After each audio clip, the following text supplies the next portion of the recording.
Thank you friends for joining in this live.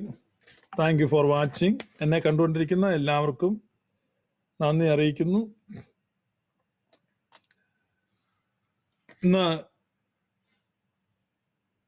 പരിശുദ്ധ നോയമ്പിലേക്ക് പ്രവേശിക്കുന്നതിന് മുമ്പ് അത്യാവശ്യമായി അഡ്രസ്സ് ചെയ്യേണ്ട ചില കാര്യങ്ങൾ പറഞ്ഞു തീർക്കുവാനാണ് ഇന്ന് ഈ ലൈവ് പറയാൻ ബാക്കി വെച്ചത് എന്ന് പറഞ്ഞ് അതുകൊണ്ടാണ്. അതിലേറ്റവും പ്രഥമമായി നമ്മൾ അഡ്രസ്സ് ചെയ്യുന്ന ഒരു വിഷയം ഈ ചില ഓൺലൈൻ കത്തോലിക്കരുടെ ചില പ്രവർത്തനങ്ങളാണ്. അതായത് ഈ ഇസ്ലാമിക സംവാദം ഇപ്പോൾ ശക്തിപ്പെട്ടിരിക്കുകയാണ്.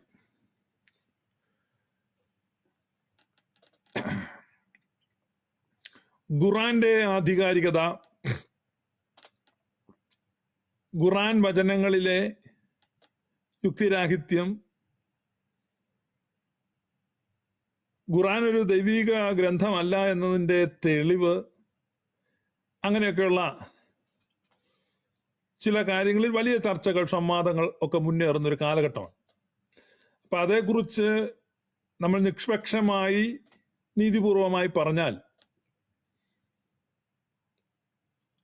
ഇത്തരത്തിലുള്ള ഒരു സാഹചര്യം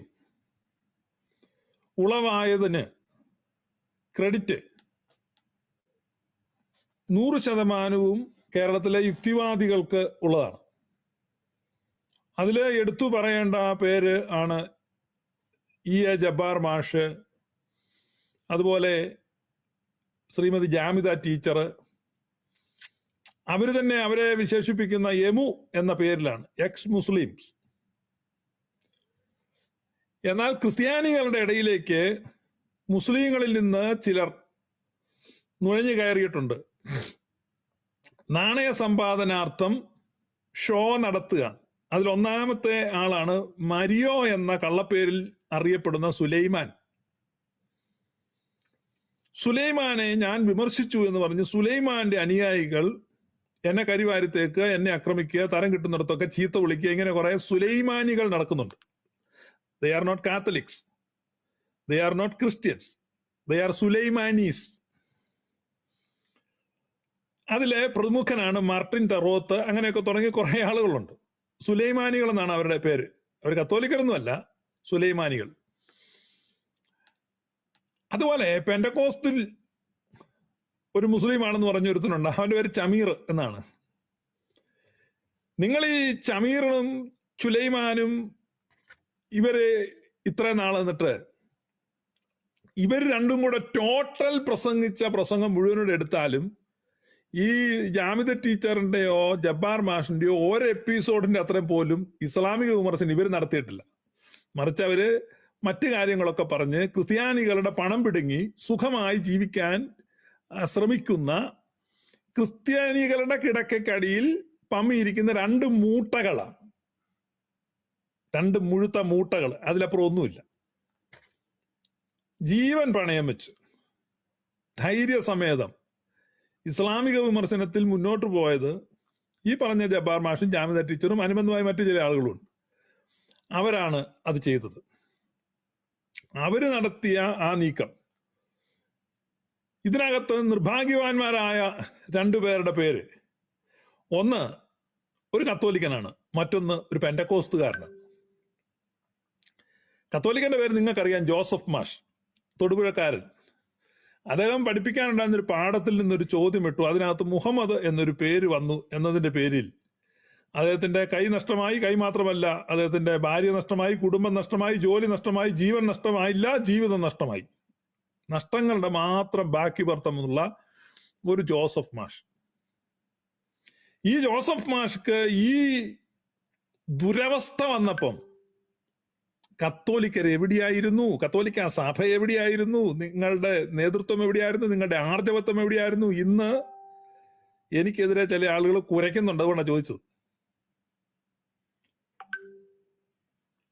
പിന്നെയുള്ളത് പെന്തക്കോസ്തുകാരനായ ഒരാളാണ്. അദ്ദേഹത്തിന്റെ ഒരു ബാബു ജോർജ് എന്നാണ്, പത്തനാപുരം. ഒന്നും രണ്ടും ദിവസമല്ല, ചില മാസങ്ങൾ അദ്ദേഹം ജയിലിൽ കിടന്നു. അതിന്റെ കാരണം എന്താ? താനൊന്നും അറിഞ്ഞ കാര്യമല്ല. ഈ പറഞ്ഞ ജോസഫ് മാഷ് ആകട്ടെ, ബാബു ജോർജ് ആകട്ടെ, അവർ രണ്ടുപേരും ഇസ്ലാമിക വിമർശനം നടത്തിയിട്ടുള്ളവരല്ല. പരോക്ഷമായി അവരെ അത് ബാധിച്ചതാണ്. ഒരു ബിരുദൻ ഇസ്ലാമിനെ വിമർശിച്ച ഒരു പുസ്തകം എഴുതി, ഒരു പെന്തക്കോസുകാരൻ, ചിൻവാദ് പാലം എന്ന പേര്. പെന്തക്കോസുകാർക്ക് ധൈര്യം കൂടുതലായതുകൊണ്ട് അദ്ദേഹം അത് പ്രിന്റ് ചെയ്ത് വെച്ചിട്ട് ചട്ടം കെട്ടി താൻ ചത്തു കഴിഞ്ഞ് ഇത് വിതരണം ചെയ്യാവുള്ളൂ. തന്റെ ശവാടക്കിന് വരുന്നവർക്കെല്ലാം ഓരോ കോപ്പി കൊടുത്തേക്കാൻ പറഞ്ഞു. മനസ്സിലായില്ലേ? അപ്പം മരിച്ചു കഴിഞ്ഞ് അവിടെ കൂടുന്നവർക്ക് ഒരു പാര ആയിക്കോട്ടെന്ന് പുള്ളി ഒരു പുസ്തകം എഴുതി. പുള്ളിക്ക് ധൈര്യമില്ലായിരുന്നു, പിന്നെ മരിച്ചു കഴിഞ്ഞ് വിതരണം ചെയ്യാൻ ഏൽപ്പിച്ചു. ആ പത്തനംതിട്ടയിൽ പുള്ളിയുടെ ചാവാടക്കിന് വന്നവർക്കെല്ലാം ഇതിന്റെ ഓരോ പുസ്തകം കൊടുത്തു. ഏതോ മുസ്ലിങ്ങളുടെ കയ്യിൽ അത് കിട്ടി. മുസ്ലിങ്ങൾക്ക് സംസ്ഥാന ഭരണത്തിലുള്ള അസാധാരണമായ സ്വാധീന നിമിത്തം ബാബു ജോർജ് അകത്തുപോയി. ബാബു ജോർജിന്റെ എന്തോ ഒരു പേര്, പബ്ലിഷിംഗ് കമ്പനിയുടെ പേര് ആ പുസ്തകത്തിലുണ്ടായിരുന്നു. ബാബു ജോർജ് പത്തനാപുരം എന്ന് പറഞ്ഞ പുള്ളിക്ക് ഒരു ബന്ധവും ഇല്ലായിരുന്നു. മനസ്സിലായോ?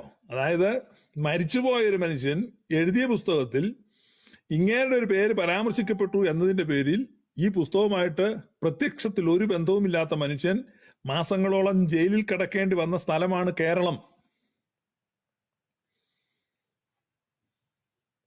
വളരെ പാടുപെട്ട് അദ്ദേഹത്തെ പുറത്തിറക്കാൻ, വളരെ പാടുപെട്ടു. പെന്തക്കോസുകാരും അങ്ങോട്ട് തിരിഞ്ഞു നോക്കിയില്ല. നമുക്കറിയാമല്ലോ പെന്തക്കോസുകാരുടെ സ്വഭാവം. പിന്നെ ആരോ സമേത പ്രവർത്തകർ, സന്നദ്ധ സംഘടനക്കാരൊക്കെ ഇടപെട്ടു. ആ പാവ പാസ്റ്ററെ പുറത്തിറക്കി. ഞാൻ പറഞ്ഞ രണ്ട് ജീവികളെ കുറിച്ചാണ് പറഞ്ഞത്. അപ്പൊ അങ്ങനെയൊക്കെയുള്ള ഈ കേരളത്തിലാണ് ഈ ഷമീർ, സുലൈമാൻ എന്ന രണ്ട് മുഴുത്ത മൂട്ടകൾ ക്രിസ്ത്യാനികളുടെ ചോര കുടിച്ചു തടിച്ചു കൊഴുത്തോണ്ടിരിക്കുന്നു. പറയാൻ വരുമ്പോ ഈ കള്ള നാണയങ്ങളെ കൂടെ ചൂണ്ടിക്കാണിച്ചിട്ട് തന്നെ പോവാം. അപ്പൊ സുലൈമാന്റെ അനുയായികൾ, സുലൈമാനികൾ, പെന്തക്കോസിലുള്ള ഷമീറിന്റെ അനുയായികളുണ്ട്, ഷമീരന്മാർ. ഈ ഷമീരന്മാർ എന്നെ ശരിക്കും ചീത്ത വിളിക്കുന്നുണ്ട്. അവർക്ക് വലിയ വിഷമമാണ് കാര്യങ്ങൾ പറയുന്നതന്നെ. അപ്പൊ ഇവര് ഈ അവകാശപ്പെടുന്ന അവരെന്തോ വലിയ തീരകൃത്യം ചെയ്യുന്നത്. ഞാൻ പറഞ്ഞത് നിങ്ങളൊന്നും അല്ല ഈ ഇസ്ലാമിക സംവാദം ഇത് ചർച്ചയാക്കിയത്, ഇസ്ലാമികൾക്ക് അവർക്കെതിരായിട്ട് ആശയ പ്രതിരോധം തീർത്തത് അവർ ഈ യമു എന്ന് പറയുന്ന എക്സ് മുസ്ലിം കമ്മ്യൂണിറ്റി, അത് യുക്തിവാദികളുടെ ഒരു പ്രവർത്തനമാണ്, യുക്തിവാദികൾ നടത്തുന്നതാണ്. അതിന് വർദ്ധിച്ച തോതിൽ സ്വീകാര്യത വന്നു. അപ്പൊ ആ സമയത്താണ് ഇപ്പോൾ ഒരു പുതിയ ഇസ്ലാം സംവാദകൻ രംഗത്ത് വന്നിട്ടുണ്ട്. അത് മറ്റാരുമല്ല, അത് സെബാസ്റ്റ്യൻ ഫിലിപ്പ് എന്ന് പറഞ്ഞ കക്ഷിയാണ്. ഈ സെബാസ്റ്റ്യൻ ഫിലിപ്പ് ഒരു യേശുനാമക്കാരനാണ്. അദ്ദേഹം വളരെ ഫലപ്രദമായിട്ട് മുസ്ലിങ്ങളുമായിട്ടുള്ള മാരത്തോൺ സംവാദങ്ങൾ 8 മണിക്കൂർ 10 മണിക്കൂറൊക്കെ സംവാദങ്ങൾ നടത്തിക്കൊണ്ടിരിക്കുന്നു. വളരെ നല്ല കാര്യമാണ്. അദ്ദേഹത്തിന് ധാരാളം സപ്പോർട്ടേഴ്സ് ഉണ്ട്. കത്തോലിക്കരാണ് കൂടുതൽ സപ്പോർട്ട് ചെയ്യുന്നത്. കത്തോലിക്കർ സപ്പോർട്ട് ചെയ്യണം, അത് നല്ല കാര്യമാണ്. അതേക്കുറിച്ച് പറയുമ്പോൾ അതിനകത്തും കുറെ പേര് ആ മറവിൽ എന്നെ ചീത്ത വിളിക്കുന്നുണ്ട്. അതുകൊണ്ടാണ് ഞാൻ പറഞ്ഞത് എനിക്ക് ഇതിനകത്ത് ഒരു ബന്ധവുമില്ല, ഒരു താല്പര്യവുമില്ല. പക്ഷേ എന്റെ പേരെടുത്ത് പറഞ്ഞു. ഇന്നലെയൊക്കെ എനിക്ക് എത്ര കമന്റുകളാണ് കിട്ടിയതെന്നറിയാം. കമന്റുകൾ ആളുകൾ സ്ക്രീൻഷോട്ട് എടുത്ത് എനിക്ക് കമന്റ് തരുന്നുണ്ട്. ഇവിടെ ഇരുന്ന് ഞാൻ അങ്ങോട്ട് പോകാറേ ഇല്ല. അപ്പൊ എന്താ ഷിബു പീഡിയക്കൽ മുസ്ലിങ്ങളെ സപ്പോർട്ട് ചെയ്തു. ഏതോ മുസ്ലിം സുഹൃത്തുക്കളെ എൻ്റെ ഒരു വീഡിയോ അവിടെ കൊണ്ടുപോയിട്ടു. അതായത് സെബാസ്റ്റ്യൻ പുന്നക്കൽ ക്രിസ്ത്യാനി അല്ല എന്ന് ഞാൻ പറയുന്ന ഒരു പഴയ വീഡിയോ, അതിൻ്റെ ഏതോ ഒരു ക്ലിപ്പ് മുസ്ലിങ്ങള് അവിടെ കൊണ്ടിട്ടു. അപ്പൊ ഈ പറഞ്ഞതിന്റെ പശ്ചാത്തലം മനസ്സിലാക്കണം. ക്രിസ്ത്യാനി അല്ല, സെബാസ്റ്റ്യൻ പുന്നക്കൽ ക്രിസ്ത്യാനി അല്ല എന്ന് ഞാൻ പറഞ്ഞത് എന്ത് പശ്ചാത്തലത്തിലാണ്? ക്രിസ്തീയ സഭയുടെ അടിസ്ഥാന വിശ്വാസമായ ത്രിയേക വിശ്വാസത്തെ നിരാകരിക്കുന്ന വ്യക്തിയാണ് സെബാസ്റ്റ്യൻ പുന്നക്കൽ. അതുകൊണ്ട് അയാൾ ക്രിസ്ത്യാനി അല്ല, ക്രിസ്ത്യൻ കൾട്ട് ഗ്രൂപ്പായ വൺനെസ് ഗ്രൂപ്പുകാരനാണ്, യേശുനാമക്കാരനാണ്. ഇത് ഞാൻ അന്ന് പറഞ്ഞതാ, അതിന്നും ശരിയാണ്. സെബാസ്റ്റ്യൻ കൾട്ട് വിട്ട് കത്തോലിക്ക സഭ ചേർന്നെന്ന് എനിക്കറിയത്തില്ല. ചേർന്നെങ്കിൽ നല്ല കാര്യം, അദ്ദേഹത്തിന് നല്ലത്, കത്തോലിക്ക സഭയ്ക്ക് നല്ലത്. പക്ഷേ അദ്ദേഹം തൃത്വവിശ്വാസത്തെ നിഷേധിക്കുന്നവനാണ്. ഒരു സുറിയാനിക്കാരൻ എന്ന നിലയ്ക്ക് ഓർത്തഡോക്സ് വിശ്വാസത്തിന്റെ അടിസ്ഥാനം ട്രിനിറ്റേറിയൻ ഫെയ്ത്ത് ആണ്. അപ്പൊ പരിശുദ്ധ സഭയുടെ സുനഹോദോസ്, നീക്കിയ വിശ്വാസ പ്രമാണം, നിക്കിയ വിശ്വാസ പ്രമാണം അംഗീകരിക്കാത്ത ഒരാൾ ക്രിസ്ത്യാനിയാണോ എന്ന് എനിക്കറിയത്തില്ല. അല്ല എന്നുള്ളതാണ് എൻ്റെ ബോധ്യം, എൻ്റെ അറിവ്. അതുകൊണ്ടാണ് ഞാൻ പറഞ്ഞത് നിക്കിയ വിശ്വാസ പ്രമാണം ഇന്നും സെബാസ്റ്റ്യൻ അംഗീകരിക്കുന്നതായിട്ട് എനിക്കറിയത്തില്ല. അതുകൊണ്ട് എന്നെ പുലഭ്യം പറഞ്ഞിട്ട് ഒരു കാര്യവുമില്ല. ഈ സെബാസ്റ്റ്യൻ എന്ന് പേരുള്ളത് കൊണ്ട് അയാൾ ക്രിസ്ത്യാനി ആയിരിക്കും എന്നൊക്കെ നിങ്ങൾ ചിന്തിക്കുന്നതാണ്. അങ്ങനെയാണെങ്കിൽ ലോകത്തിലെ ഏറ്റവും വലിയ നിരീശ്വരവാദികൾക്കൊക്കെ ക്രിസ്ത്യൻ പേരുകളാണുള്ളത്. അപ്പൊ ഒരു ക്രിസ്ത്യൻ പേരുള്ളത് കൊണ്ട് ഒരിക്കലും ക്രിസ്ത്യാനിയല്ല. ഇപ്പൊ സെബാസ്റ്റ്യൻ പുന്നക്കൽ ക്രിസ്ത്യാനി അല്ലെന്ന് ഞാൻ പറഞ്ഞു. എന്റെ വീഡിയോ ആരെങ്കിലും ഷെയർ ചെയ്തെങ്കിൽ ഞാൻ പറഞ്ഞത് സത്യമാണ്, പക്ഷെ അത് മറ്റൊരു കോണ്ടെക്സ്റ്റിൽ പറഞ്ഞതാണ്. അതുകൊണ്ട് ഞാനിപ്പം മുസ്ലിങ്ങളുടെ കൂടെ നിൽക്കുന്നു എന്നൊക്കെ പറഞ്ഞ് ഇങ്ങോട്ട് പോരണ്ട പറയാൻ. പറഞ്ഞു മനസ്സിലായോ? ഈ ഓൺലൈൻ കത്തോലിക്കരോടാ പറയുന്നത്. നല്ല അന്തസ്സുള്ള മണ്ണി പണിയുന്ന നല്ല വെന്തിങ്ങ കുരിശൊക്കെ ഇട്ട കത്തോലിക്കരുണ്ട്, അന്തസ്സുള്ള. ആ കത്തോലിക്കരോടല്ല. ഈ ഓൺലൈൻ തൊഴിലാളികൾ കത്തോലിക്കരാന്ന് പറഞ്ഞ് എന്നെ ചീത്ത വിളിക്കാൻ നോക്കുന്നവരോടാ പറഞ്ഞു. ഈ സെബാസ്റ്റ്യൻ പരിശുദ്ധ ത്രിയേകത്വ വിശ്വാസത്തെ എതിർക്കാനൊക്കെ നോക്കി വിജയിക്കാതെ പോയ ഒരാളാണ്. ചില സംവാദങ്ങളൊക്കെ നടത്താനൊക്കെ അദ്ദേഹം പരിശ്രമിച്ചു, പക്ഷെ അതൊക്കെ പരാജയപ്പെട്ടു. ആ സെബാസ്റ്റ്യൻ പുതിയൊരു ദൈവശാസ്ത്രം അവതരിപ്പിക്കാൻ ശ്രമിച്ചു ക്രിസ്ത്യാനിത്വത്തിനകത്ത്. അതായത് ദൈവത്തെ സംബന്ധിക്കുന്ന പുതിയൊരു നിർവചനം. അത് അദ്ദേഹം തന്നെ പറയുന്നുണ്ട്. അങ്ങനെ ഇരിക്കെ ഈ പെന്തക്കോസ്ത് വിഭാഗത്തിൽ നിന്ന് ഇസ്ലാം മതത്തിലേക്ക് പോയ ഒരു പത്തനംതിട്ട സ്വദേശിയുണ്ട്, ലാസർ യോഹന്നാൻ എന്നായിരുന്നു അദ്ദേഹത്തിന്റെ പൂർവാശ്രമത്തിലെ പേര്. ഇപ്പൊ അദ്ദേഹം മുഹമ്മദ് ഈസ പെരുമ്പാവൂർ എന്ന പേരിലാണ് അറിയപ്പെടുന്നത്.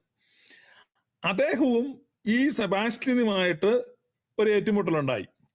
അതേ തുടർന്ന് ഈ മുഹമ്മദ് ഈസ സെബാസ്റ്റ്യന്റെ വീഡിയോകളെല്ലാം ഏകദേശം 40 മണിക്കൂർ 50 മണിക്കൂറുള്ള ഇദ്ദേഹത്തിന്റെ വീഡിയോ മുഴുവൻ എടുത്ത് അനലൈസ് ചെയ്ത് അതിൽ നിന്ന് കൃത്യമായിട്ട് സെബാസ്റ്റ്യൻ എന്താണ് പറയുന്നതെന്നും സെബാസ്റ്റ്യൻ പറയുന്നത് ചരിത്രത്തിൽ ഒരിടത്തും ഒരു ക്രിസ്ത്യാനിയും പറയാത്ത ഒരു പുതിയ ഉപദേശമാണെന്നും ഈ മുഹമ്മദ് ഈസ തെളിയിച്ചു. അങ്ങനെ തൃത്വസംവാദത്തിൽ ക്രൈസ്തവ മേഖലകളിൽ സെബാസ്റ്റ്യന് ഗ്രൗണ്ട് നഷ്ടപ്പെട്ടു. അങ്ങനെ തന്നോട് ഈ വലിയ ക്രൂരത ചെയ്ത മുഹമ്മദ് ഈസയോട് പ്രതികാരം ചെയ്യുവാൻ തിരിച്ച് മുഹമ്മദ് ഈസായുടെ മതഗ്രന്ഥത്തെ വിമർശിച്ചുകൊണ്ട് സെബാസ്റ്റ്യൻ ആരംഭിച്ച ഒരു പരിപാടിയാണ് ഇപ്പോൾ വിജയകരമായിട്ട് മുന്നോട്ട് പോയിക്കൊണ്ടിരിക്കുന്നത്. ഇവിടെ ഇപ്പൊ ഞങ്ങളെ സംബന്ധിച്ച് ഞങ്ങൾക്ക് ഡബിൾ ലോട്ടറി അടിച്ചതുപോലെയാണ്. കാരണം ഞങ്ങൾക്ക് ഷൂസിനകത്ത് കല്ല് പോലെ ഇരുന്ന് ഈ ശല്യം ഉണ്ടാക്കിക്കൊണ്ടിരുന്ന ത്രിയേകത്വ വിശ്വാസത്തെ എതിർക്കാൻ വേണ്ടി എന്ന് പറഞ്ഞാൽ കാതലായ ആശയങ്ങളൊന്നുമില്ല, വെറുതെ വന്ന് രാവിലെ ഉച്ചയ്ക്കും വൈകിട്ടും എതിർത്തുകൊണ്ടിരുന്ന സെബാസ്റ്റ്യൻ എന്ന ആ ഒരു വലിയ ശല്യം മാറിക്കിട്ടി. അദ്ദേഹം ഇപ്പം ത്രിയേകത്വ വിശ്വാസത്തെ എതിർക്കാൻ വരുന്നില്ല. 2, ഇസ്ലാം മതത്തെ വിമർശിക്കാൻ വേണ്ടി അദ്ദേഹം തിരിഞ്ഞുപോയി. അതുകൊണ്ട് ഇസ്ലാമായിട്ടുള്ള ആളുകളും ഇപ്പം ഞങ്ങൾക്കെതിരെ വരുന്നില്ല. കാരണം they are very much busy with Sebastian. അപ്പൊ ഞങ്ങളെ സംബന്ധിച്ച് വളരെ ഒരു പീസ്ഫുൾ ടൈമാണ്. We are enjoying that session. കാരണം ഞങ്ങളോട് സംവാദം ചെയ്തുകൊണ്ടിരുന്ന ഇസ്ലാം വിഭാഗത്തിൽപ്പെട്ട ആളുകളും ഈ വണ്ണസ് വിഭാഗത്തിൽപ്പെട്ട ആളുകളും അവര് തമ്മിൽ സംവാദമായി. ഇപ്പൊ ഞങ്ങൾക്ക് ഫ്രീ ആയി. കാരണം അത് ഞങ്ങളെ സംബന്ധിച്ച് വലിയ ദൈവാനുഗ്രഹമാണ്. ഞങ്ങൾക്ക് വളരെ നല്ല ഒരു സ്വച്ഛമായ സമയത്തെ കിട്ടിയിരിക്കുകയാണ്. അതുകൊണ്ട് അതാണ് സംഭവം. അപ്പൊ അതുകൊണ്ട് ഇനി ഞാൻ പണ്ട് പറഞ്ഞ കാര്യങ്ങളിൽ ഞാൻ ഇപ്പോഴും ഉറച്ചു നിൽക്കുകയാണ്. സെബാസ്റ്റ്യൻ ക്രിസ്ത്യാനിയൊന്നും അല്ല. അദ്ദേഹം ഇസ്ലാമിനെ വിമർശിക്കുന്നുണ്ടെങ്കിൽ ക്രിസ്ത്യാനിയാണോന്നില്ല. അങ്ങനെയാണ് ജബ്ബാർ മാഷ് ആയിരിക്കണം ഏറ്റവും വലിയ ക്രിസ്ത്യാനി. അതിപ്പം മുഹമ്മദ് ഈസയൊക്കെ അങ്ങ് അവതരിപ്പിക്കുന്നുണ്ട് ജബ്ബാർ മാഷ് ക്രിസ്ത്യാനിയാണെന്ന്. കാരണം മുസ്ലിമിനെ എതിർക്കുന്നവരെല്ലാം ക്രിസ്ത്യാനികളാണ്. അങ്ങനെയാണ് ജാമിദ ടീച്ചർ ആയിരിക്കണം ഒന്നാന്തരം ക്രിസ്ത്യാനി. മുസ്ലിമിനെ എതിർക്കുന്നു, അല്ലെങ്കിൽ ഖുറാനെ വിമർശിക്കുന്നു, അല്ലെങ്കിൽ മുഹമ്മദ് നബിയെ തുറന്നു കാട്ടുന്നു എന്നൊക്കെയുള്ള യോഗ്യതകൾ കൊണ്ട് ഒരാളും ക്രിസ്ത്യാനിയാകുന്നില്ല. ക്രിസ്ത്യാനി എന്ന് പറഞ്ഞു കഴിഞ്ഞാൽ പരിശുദ്ധ സഭയുടെ എന്ന് പറഞ്ഞാൽ ആദിമ ക്രൈസ്തവ സഭയുടെ വിശ്വാസത്തെ അതേപടി നിലനിർത്തുന്ന പാലിക്കുന്ന സഭ, പരിശുദ്ധ സുറിയാനി സഭയുടെ the holy faith, the most holy faith, ഏറ്റവും അതിപരിശുദ്ധമായ വിശ്വാസം. ആ വിശ്വാസത്തിലുള്ളവരാണ് ക്രിസ്ത്യാനികൾ. അത് കഴിഞ്ഞ് പിന്നീട് ഒരുപാട് ഹെരസികള്, ഒരുപാട് ഭേദഗതികള് ഒക്കെ ഇങ്ങനെ വന്നു. അത് ഒന്നും അർത്ഥമില്ല. കാരണം സെന്റ് അഗസ്റ്റിന്റെ കാലത്തൊക്കെ ഗ്രീക്ക് തത്വചിന്തയുടെ അതിപ്രസരം ഉണ്ടാവുകയും നോർത്തേൺ ആഫ്രിക്കയിലെ ശുദ്ധ ക്രിസ്ത്യാനികളെ ഇല്ലായ്മ ചെയ്യുവാനുള്ള പരിശ്രമങ്ങൾ നടത്തുകയും ഒക്കെ ചെയ്തു. അതേ തുടർന്ന് കത്തോലിക്ക സഭയുടെ തന്നെ മേൽനോട്ടത്തിലും മുൻകൈയിലുമാണ് ഇസ്ലാം മതം ഉത്ഭവിക്കുന്നതും വികസിച്ച് പടർന്ന് പന്തലിക്കുന്നതും ഒക്കെ. കത്തോലിക്ക സഭയുടെ ഫിനാൻഷ്യൽ എയ്ഡ് ഉണ്ടായിരുന്നു. ഒക്കെ ചരിത്ര വസ്തുതകളാണ്. നിങ്ങൾക്ക് അതേക്കുറിച്ചൊക്കെ അറിയണമെങ്കിൽ അഗസ്റ്റിൻ ബി എന്ന് പറഞ്ഞ് 19-ാം നൂറ്റാണ്ടിൽ ജീവിച്ചിരുന്ന ഒരു ജെസ്യൂട്ട് പുരോഹിതനുണ്ട്. അദ്ദേഹം വലിയ പണ്ഡിതനായിരുന്നു. അദ്ദേഹം വത്തിക്കാൻ ലൈബ്രറിയുടെ ചുമതലക്കാരനായിരുന്നു. അദ്ദേഹം മാർപ്പാപ്പ കുമ്പസാരിക്കുന്ന ആളായിരുന്നു. അതായത് മാർപ്പാപ്പ ഈ പുരോഹിതന്റെ അടുത്തായിരുന്നു കുമ്പസാരിച്ചുകൊണ്ടിരുന്നത്. അത്ര കത്തോലിക്ക സഭയിലെ ഇൻഫ്ലുവൻഷ്യൽ പേഴ്സൺ ആയിരുന്ന വൈദികൻ. ആ വൈദികന്റെ കുറിപ്പുകൾ, അദ്ദേഹം വത്തിക്കാൻ രേഖകൾ, അതായത് മുഹമ്മദ് സ്വന്തം കൈപ്പടയിൽ എഴുതിയ രേഖകൾ വരെ വത്തിക്കാൻ ലൈബ്രറിയിലുണ്ട്. ഈ രേഖകൾ പുറത്തു വന്നു കഴിഞ്ഞാൽ കത്തോലിക്ക സഭയ്ക്കും ഇസ്ലാം മതത്തിനും അത് ക്ഷീണമാണ്. അതുകൊണ്ടാണ് ഖൊമൈനികളും ഒക്കെ ആയിട്ട് ഇപ്പോഴും വത്തിക്കാൻ സൗഹൃദമുള്ളത്. അപ്പൊ നിങ്ങൾ അറിയാത്ത ഒരുപാട് കാര്യങ്ങളുണ്ട്. അതേക്കുറിച്ച് ഈ വത്തിക്കാനിൽ നിന്ന് ഈ ബിയുടെ പേഴ്സണൽ റൈറ്റിംഗ്സ് കണ്ടെടുത്ത് അത് പബ്ലിഷ് ചെയ്യുമെന്ന് പറഞ്ഞൊരു വ്യക്തി അത് പബ്ലിഷ് ചെയ്യുമെന്ന് പറഞ്ഞതിന്റെ തലേദിവസം കൊല്ലപ്പെട്ടു. അപ്പൊ അത്രമാത്രം രഹസ്യാത്മകതകളും നിഗൂഢതകളും ഒക്കെ ഒളിഞ്ഞിരിക്കുന്ന കറുത്ത കരങ്ങൾ ലോകത്തിന്റെ എല്ലാ കോണുകളിലും ചെന്നെത്തുന്ന വലിയ സംവിധാനങ്ങളാണിത്. അപ്പൊ പുറത്തു നിൽക്കുന്ന സാധാരണക്കാർ കഥയൊന്നും മനസ്സിലാക്കുന്നില്ല. അതുകൊണ്ട് കത്തോലിക്ക സഭയുടെ പുത്രിമാരാണ് ഇതൊക്കെ. ഇപ്പം ഇസ്ലാം ആയാലും പ്രൊട്ടസ്റ്റന്റ് ആയാലും യത്തീസും ആയാലും ഇതെല്ലാം മക്കളും അമ്മയുമായിട്ടുള്ള കാര്യങ്ങളാണ്. അതുകൊണ്ട് ഞങ്ങളെ സംബന്ധിച്ച് ഞങ്ങൾ സത്യവിശ്വാസികളാണ്. ഞങ്ങൾക്ക് ഇതുമായിട്ടൊന്നും ബന്ധമില്ല. ഞങ്ങൾ കൊല്ലപ്പെട്ടുക മാത്രമാണ് ചെയ്തത്. യെരുശലേം പിടിച്ചെടുക്കാനുള്ള റോമിന്റെ താല്പര്യം അതാണ് ശുദ്ധഗതിക്കാരും സാധാരണക്കാരുമായ അറബ് വംശജരെ ആയുധമായി ഉപയോഗിക്കാമെന്ന് കരുതി. അപ്പൊ അവരുടെ ഇടയിൽ നിന്നൊരു പ്രോഫറ്റിനെ ഉയർത്തണമെന്ന ആശയം ആദ്യം പറഞ്ഞത് സെന്റ് അഗസ്റ്റിനാണ്. അപ്പൊ സെന്റ് അഗസ്റ്റിന്റെ തലയിൽ ഉദിച്ച ആശയമാണ് ഈ അറബ് വംശജർക്ക് സ്വന്തം മശിഹയെ ഉണ്ടാക്കണമെന്നുള്ള ചിന്ത. അതേ തുടർന്ന് കത്തോലിക്ക പുത്തിരാശ്വസന്മാരാണ് അറബ് വംശജരെ ഏകോപിപ്പിച്ചുകൊണ്ട് യഹൂദരുടെയും പൗരസ്ത്യ ക്രൈസ്തവരുടെയും സ്വാധീന മേഖലയായ യെരുശലേമിനെ പിടിച്ചടക്കാൻ ശ്രമിച്ചത്. കാരണം എന്നും പൗരസ്ത്യ ക്രിസ്ത്യാനിത്വം ഇവർക്കൊരു വെല്ലുവിളിയായിരുന്നു. കാരണം പൗരസ്ത്യ ക്രിസ്ത്യാനിത്വം നോൺ ഡ്യുവലിസ്റ്റിക് ആയിരുന്നു. The original holy faith. Non dualistic എന്ന് പറഞ്ഞാൽ അദ്വൈത വിശ്വാസമാണ് പൗരസ്ത്യ ക്രിസ്ത്യാനിത്വത്തിൽ ഉണ്ടായിരുന്നത്. ഇവരുടെ ഡ്യുവലിസ്റ്റിക് റിലീജിയൻ, ആ ഡ്യുവലിസ്റ്റിക് റിലീജിയനാണ് ഓതന്റിക് ക്രിസ്ത്യാനിറ്റി എന്ന് ഇവർക്ക് തെളിയിക്കുവാൻ ഒറിജിനൽ ക്രിസ്ത്യൻസിനെ ഇറേസ് ചെയ്യേണ്ടത് ഇവരുടെ ഒരു ആവശ്യമായി വന്നു. അങ്ങനെ കണ്ടുപിടിക്കപ്പെട്ടതാണ്. പക്ഷെ യെരുശലേം പിടിച്ചു കഴിഞ്ഞപ്പോൾ അവർ ഡോം ഓഫ് ദ റോക്ക് ഉണ്ടാക്കി. ഇവർ പ്രതീക്ഷിച്ചതുപോലെ നല്ല മുസ്ലിങ്ങൾ ഇവർ പ്രതീക്ഷിച്ചതിനേക്കാൾ ശക്തി പ്രാപിച്ചു. അതേ തുടർന്നാണ് ഇവരെന്ത് ചെയ്യുന്നത്? ഇവർ ഈ ക്രൂസൈഡ് നടത്തുന്നത് കഴിഞ്ഞാൽ ഇപ്പൊ എനിക്ക് നിങ്ങൾ എന്റെ ശത്രു ആണെങ്കിൽ ഞാൻ എന്ത് ചെയ്യാണ്? ഞാൻ ഈ ഹെൽമെറ്റ് ഒക്കെ വെച്ചിട്ട് ഇങ്ങനെ ബൈക്കിൽ ഇങ്ങനെ ജാക്കറ്റ് ഒക്കെ ഇട്ട് ഗ്ലൗസ് ഒക്കെ ഇട്ട് ഇങ്ങനെ വന്നിട്ട് നിങ്ങളുടെ വീടിന്റെ മുമ്പിൽ ഒരു മാവേൽ ഒരു തേനീച്ച കൂടുണ്ടെങ്കിൽ എന്ത് ചെയ്യണം? ഒരു കല്ലെടുത്ത് ആ തേനീച്ച കൂടിനിട്ട് ഒരേറ് കൊടുക്കുകയാണ്. എന്നിട്ട് ഞാൻ വിട്ടുപോവാണ്. തേനീച്ച വന്നാലും ഞാൻ ഈ ബൈക്കും ജാക്കറ്റും ഒക്കെ ഉള്ളതുകൊണ്ട് ഞാൻ കടികൊള്ളാൻ ഞാൻ പോയി. പിന്നീട് തേനീച്ചകളുടെ പരാക്രമം നിങ്ങളുടെ വീട്ടിലുള്ളവർക്കിട്ടായിരിക്കും. അപ്പൊ ഇതുപോലെയാണ് ഈ റോമൻ സാമ്രാജ്യത്തിന്റെ പടിഞ്ഞാറൻ ഭാഗവും കിഴക്കൻ ഭാഗവും ഉണ്ടായിരുന്നു. ഈ കിഴക്കൻ ഭാഗത്താണ് ഓർത്തഡോക്സ് ക്രിസ്ത്യൻസ് മുഴുവൻ താമസിച്ചിരുന്നത്. അപ്പൊ ഈ ഓർത്തഡോക്സ് ക്രിസ്ത്യൻസ് താമസിച്ചിരുന്നിടത്താണ് മുസ്ലിങ്ങളും ഉണ്ടായിരുന്നത്. മുസ്ലിങ്ങളും ഓർത്തഡോക്സ് ക്രിസ്ത്യൻസും ഇടകലർന്ന് താമസിച്ച ആ റീജിയനിലേക്ക് അക്രമത്തിന്റെ കൊടിക്കൂറകളുമായി റോമൻ കത്തോലിക്ക സഭയുടെ സൈനികർ പ്രവേശിച്ചു. അവിടെ അടിച്ചു ബഹളം വെച്ചു, നിതാന്തമായ ശത്രുത ഉണ്ടാക്കി അവർ തിരിച്ചു പോന്നു. തുടർന്ന് സംഭവിച്ചതാണ് ആ റീജിയനിൽ, ബൈസന്റിയൻ റീജിയനിൽ മുഴുവൻ ക്രിസ്ത്യൻ പള്ളികൾ, ക്രിസ്ത്യൻ ആരാധനാലയങ്ങൾ എല്ലാം നഷ്ടപ്പെട്ടു. അതിന്റെ ഏറ്റവും ഒടുവിലത്തെ ഉദാഹരണമാണല്ലോ ഹാഗിയ സോഫിയ നഷ്ടപ്പെട്ടത്. അങ്ങനെ റഷ്യ ആക്രമിച്ച് കീഴ്പ്പെടുത്താനും റഷ്യയിലെ ഓർത്തഡോക്സ് സഭ ഇല്ലാതാക്കാനും ഒക്കെ ഇവർ പരിശ്രമിച്ചു. പക്ഷെ അതൊക്കെ സംഭവിക്കാതെ പോയത് എന്താണെന്നൊക്കെ ചരിത്രത്തിന്റെ സൂക്ഷ്മ വിശകലനത്തിൽ നമ്മൾ മനസ്സിലാക്കേണ്ട കാര്യങ്ങളാണ്. ഏതായാലും ക്രിസ്ത്യൻ സഭ ഓർത്തഡോക്സിയെ ഏറ്റവും കൂടുതൽ ക്ഷയിപ്പിച്ചത് ഈ ഇസ്ലാമാണ്. പക്ഷെ അതിന് പ്രേരകമായത് ആരുടെ കൂടെ ലക്ഷ്യമാണ്?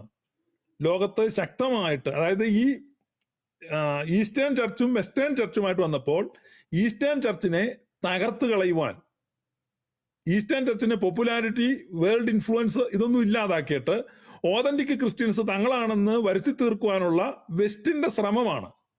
ആ വെസ്റ്റിന്റെ ശ്രമത്തിൽ അതിനിടയ്ക്കൂടെ വളർന്നു വന്ന ഒരു പ്രതിഭാസമാണ് ഇസ്രായേൽ എന്ന് പറഞ്ഞാൽ പുത്രിയാണ് എന്ന് തന്നെയാണ് അർത്ഥം. അപ്പൊ അതാണ് ഇപ്പൊ നടക്കുന്ന ഡയലോഗുകൾ. ഇപ്പൊ നിങ്ങൾ എതിർക്കാൻ ശ്രമിക്കുന്നു, ഞങ്ങൾക്ക് കൂറില്ല, നിങ്ങൾക്കാണ് കൂറുള്ളത് എന്നൊക്കെ പറഞ്ഞ് ഇവിടെ എനിക്ക് കുറെ കമന്റ് ഒക്കെ വരുന്നുണ്ട്. അതുകൊണ്ട് കൂടുതൽ കൂറിന്റെ വിശേഷമൊന്നും ഒരാളും ഇങ്ങോട്ട് പറഞ്ഞുകൊണ്ട് പോരണ്ട. കൂറൊക്കെ ആർക്കാണ് എന്തെന്നൊക്കെ ചരിത്രം ശരിക്കും വായിച്ചു കഴിഞ്ഞാൽ നിങ്ങൾ ബുദ്ധിമുട്ടിലാവും. അപ്പൊ അതുകൊണ്ട് നിങ്ങൾ എന്റെ കുഞ്ഞുങ്ങളെ, നിങ്ങൾ ഈ സെബാസ്റ്റ്യന്റെ 8 മണിക്കൂർ മാരത്തോൺ ലൈവിന്റെ കീഴിൽ ഇരുന്ന് ലൈക്കും കമന്റും കൊടുത്ത് സമയം മെനക്കെടുത്തതിന് മുമ്പ് നിന്റെ വീടിന്റെ പുറയില് ബൈക്കേല് ലവ് ജിഹാദുകാർ വരെ വല്ല വരുന്നുണ്ടോ എന്ന് നോക്കാന്നു. ഇതിനകത്ത് ഈ പ്രശ്നം എന്നാന്ന് ചോദിച്ചു കഴിഞ്ഞാൽ ഇസ്ലാം എന്ന് പറഞ്ഞാൽ 2 എണ്ണം ഉണ്ട്. ഇസ്ലാം 2 ഉണ്ട്. അത് നിങ്ങൾ ആദ്യം മനസ്സിലാക്കണം. റിലീജിയസ് ഇസ്ലാമും പൊളിറ്റിക്കൽ ഇസ്ലാമും ഉണ്ട്. ഇത് മനസ്സിലാക്കാത്ത വലിയ പ്രശ്നമാണ്. റിലീജിയസ് ഇസ്ലാം ഉണ്ട്, പൊളിറ്റിക്കൽ ഇസ്ലാം ഉണ്ട്. പൊളിറ്റിക്കൽ ഇസ്ലാം എന്ന് പറഞ്ഞാൽ റിലീജിയസ് ഇസ്ലാമിൽ നിന്ന് എൻറ്റയർലി ഡിഫറെന്റ് ആണ്. ഇപ്പൊ റിലീജിയസ് ഇസ്ലാം അങ്ങനെ നിൽക്കുന്നത് കൊണ്ട് നമുക്ക് പ്രശ്നമൊന്നുമില്ല. അതായത് അവരവരുടെ ദൈവത്തെ വിളിക്കുന്ന അല്ലാഹു അക്ബർ എന്നോ അല്ലെങ്കിൽ അവരുടെ സൂക്തങ്ങൾ ചൊല്ലുവോ, 5 നേരം നിസ്കരിക്കുവോ, അവർ നോമ്പെടുക്കുവോ, അവർ സക്കാത്ത് കൊടുക്കുവോ, അവർ ഹജ്ജ് നടത്തുവോ ചെയ്യുന്നുണ്ട്. ഒരു പ്രയാസവും. അപ്പൊ റിലീജിയസ് ഇസ്ലാം സ്ട്രെങ്തൻ ആകുന്നത് കൊണ്ടോ, റിലീജിയസ് ഇസ്ലാം അങ്ങനെ അവർ മെയിൻറ്റെയിൻ ചെയ്യുന്നത് കൊണ്ടോ എന്താ പ്രശ്നം? അപ്പൊ നിങ്ങൾ ഈ ചെയ്യുന്ന ഈ ലൈവുകളിലൂടെ ചെയ്യുന്ന റിലീജിയസ് ഇസ്ലാമിനെ എന്ത് ചെയ്യാണ്? ആക്രമിക്കുക, അല്ലെ അവർക്ക് അങ്ങനെയായിരുന്നു ഇങ്ങനെയായിരുന്നു. ഒക്കെ പൊളിറ്റിക്കൽ ഇസ്ലാമുണ്ട്. ഈ പൊളിറ്റിക്കൽ ഇസ്ലാമാണ് ലോകത്തിന് അശാന്തി ഉണ്ടാക്കാനും പ്രശ്നം ഉണ്ടാക്കാനും ഒക്കെ ശ്രമിക്കുന്നു. ഈ റിലീജിയസ് ഇസ്ലാമിനെ പണ്ടേ ഡിബേറ്റിൽ നമ്മുടെ തിരുവട്ടാകൃഷ്ണൻകുട്ടി അങ്ങനെയൊക്കെ ഉള്ളവർ പരാജയപ്പെടുത്തിയിട്ടുള്ളതാണ്. അതൊരു പുതിയ കാര്യമൊന്നുമില്ല. അപ്പൊ ഒരു നേരം പോക്കാണ്. സമയമുണ്ടെങ്കിൽ ഇരുന്നിങ്ങനെ ചരിത്രങ്ങൾ പറഞ്ഞ് റിലീജിയസ് ഇസ്ലാമിനോട് ഡിബേറ്റ് ചെയ്തുകൊണ്ടിരിക്കാം. പക്ഷെ പൊളിറ്റിക്കൽ ഇസ്ലാമിനെ ടാക്കിൾ ചെയ്യാൻ അത് പോരാ. അതുകൊണ്ട് ആവേശം കൊള്ളുന്ന കത്തോലിക്ക കുഞ്ഞുങ്ങൾ ഉണ്ടല്ലോ, കുഞ്ഞുങ്ങൾ എന്ന് പറഞ്ഞാൽ എനിക്ക് നല്ല സൗകര്യത്തിന് എനിക്കിട്ട് കമന്റ് വിടുന്നേ ഏതാ ഈ സുലൈമാന്റെയും മറ്റേ കരിസ്മാറ്റിക്കാരുടെയും ഒക്കെ അനുയായികളാണ് ഈ ഇതിന്റെ മറവിൽ നമ്മളെ ആക്രമിക്കാൻ നോക്കുന്നത്. അപ്പൊ ആരൊക്കെയായി കമന്റ് വിടുന്നതൊക്കെ നമ്മൾ കണ്ടു. അതുകൊണ്ട് നിങ്ങൾ മനസ്സിലാക്കേണ്ടത്, നിങ്ങൾക്ക് സമയമുണ്ടെങ്കിൽ ഈ പൊളിറ്റിക്കൽ ഇസ്ലാമിനെ ടാക്കിൾ ചെയ്യാൻ നോക്കാം. അപ്പൊ അതിനാര് സെബാസ്റ്റ്യൻ പോരാതെ വരും. അപ്പൊ അതിന് നിങ്ങളുടെ ബിഷപ്പുമാരും നിങ്ങളുടെ അച്ഛന്മാരും രംഗത്തിറങ്ങണം. അപ്പൊ അവരെ രംഗത്തിറക്കാൻ നോക്ക്. പൊളിറ്റിക്കൽ ഇസ്ലാമിനെ നേരിട്ട്. സെബാസ്റ്റ്യൻ പുന്നക്കലെ പാവം, അദ്ദേഹം അയർലൻഡിൽ ഇരുന്ന് അദ്ദേഹത്തെ കൊണ്ട് പറ്റുന്നിടത്തോളം കാര്യങ്ങൾ പറയുന്നു. വളരെ നല്ല കാര്യമാണ്, അദ്ദേഹം അത് ചെയ്യട്ടെ. അദ്ദേഹത്തെ നമുക്ക് സപ്പോർട്ട് ചെയ്യേണ്ടവർ സപ്പോർട്ട് ചെയ്യുക, പ്രോത്സാഹിപ്പിക്കുക. പക്ഷെ നിങ്ങൾ യഥാർത്ഥത്തിൽ നിങ്ങൾക്ക് എന്നെ ആക്രമിക്കുന്ന സമയത്ത് നിങ്ങൾക്ക് ആത്മാർത്ഥം, നിങ്ങൾ അത് പോയി ചെയ്യും.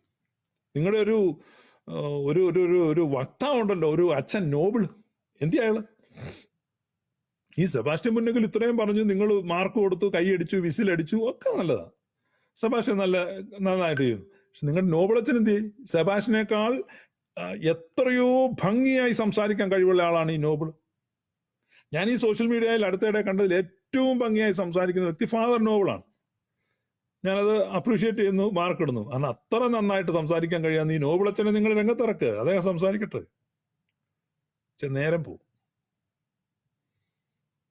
മനസ്സിലായോ? നിങ്ങൾ എനിക്കെതിരെ വരാതെ നിങ്ങൾ നിങ്ങളുടെ ഉള്ള ബലഹീനതകളെ പോയി നിങ്ങൾ പരിഹരിക്കാൻ നോക്ക്. ഇപ്പൊ എന്നെ ഇങ്ങോട്ട് ചെയ്തു കൊടുക്കാൻ പോരണ്ട. ഞങ്ങൾക്ക് ഞങ്ങളുടേതായ വിശ്വാസമുണ്ട്. ഹോളി ഫെയ്ത്ത്, അതായത് 2000 years ആയിട്ടുള്ള ഫെയ്ത്താണ്. ഇടയ്ക്കിടയ്ക്ക് നിക്കാ വിശ്വാസ പ്രമാണം തിരുത്തിയവരും മാറ്റിപ്പിടിച്ചവരും മായം ചേർത്തവരും ഒന്നുമല്ല ഞങ്ങൾ. മോസ്റ്റ് ഹോളി ഫെയ്ത്ത് ഹോൾഡ് ചെയ്യുന്നു. ഏറ്റവും കൂടുതൽ പ്രോസിക്യൂട്ട് ചെയ്യപ്പെട്ടു. ആരെയും ഇന്നു വരെ കൊന്നിട്ടില്ല, കൊല്ലപ്പെട്ടിട്ടേ ഉള്ളൂ. അപ്പൊ ഇന്നും പീഡിപ്പിക്കപ്പെടുന്നു. ആ ഒരു സഭയുടെ വിശ്വാസ പ്രമാണത്തെ പിടിച്ചുകൊണ്ട് ഒരു ട്രൂ ക്രിസ്ത്യനായിട്ട് നിൽക്കുന്നതിൽ ഞാൻ സന്തോഷിക്കുന്നു, ഞാൻ അഭിമാനിക്കുന്നു, ഞാൻ അതിൽ സംതൃപ്തനാണ്. അപ്പൊ എനിക്ക് അതിനകത്ത് കൂടുതൽ ആവശ്യങ്ങളൊന്നുമില്ല. ഇത് ഇന്നും ഇന്നലെയും തുടങ്ങിയതല്ല. ഇസ്ലാമിന്റെ ആവിർഭാവം മുഴുവൻ കൊല്ലപ്പെട്ടുകൊണ്ടിരിക്കുന്ന, ഉപദ്രവിക്കപ്പെട്ടുകൊണ്ടിരിക്കുന്ന ഒരു സഭയിലാണ് ഞാൻ അംഗമായിരിക്കുന്നത്.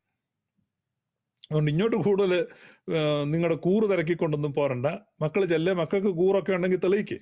നിങ്ങളുടെ ആളുകളെയൊക്കെ ഒന്ന് ഇറക്കി കാണിക്കുന്നത് എന്തുമാത്രം കൂറുണ്ടെന്ന് അപ്പം കാണാം. ഇത് എവിടെയാണ് ഇതിന്റെ അന്തർധാര സജീവമായിരിക്കുന്നതെന്ന് അപ്പോൾ നിങ്ങൾക്ക് മനസ്സിലാവും.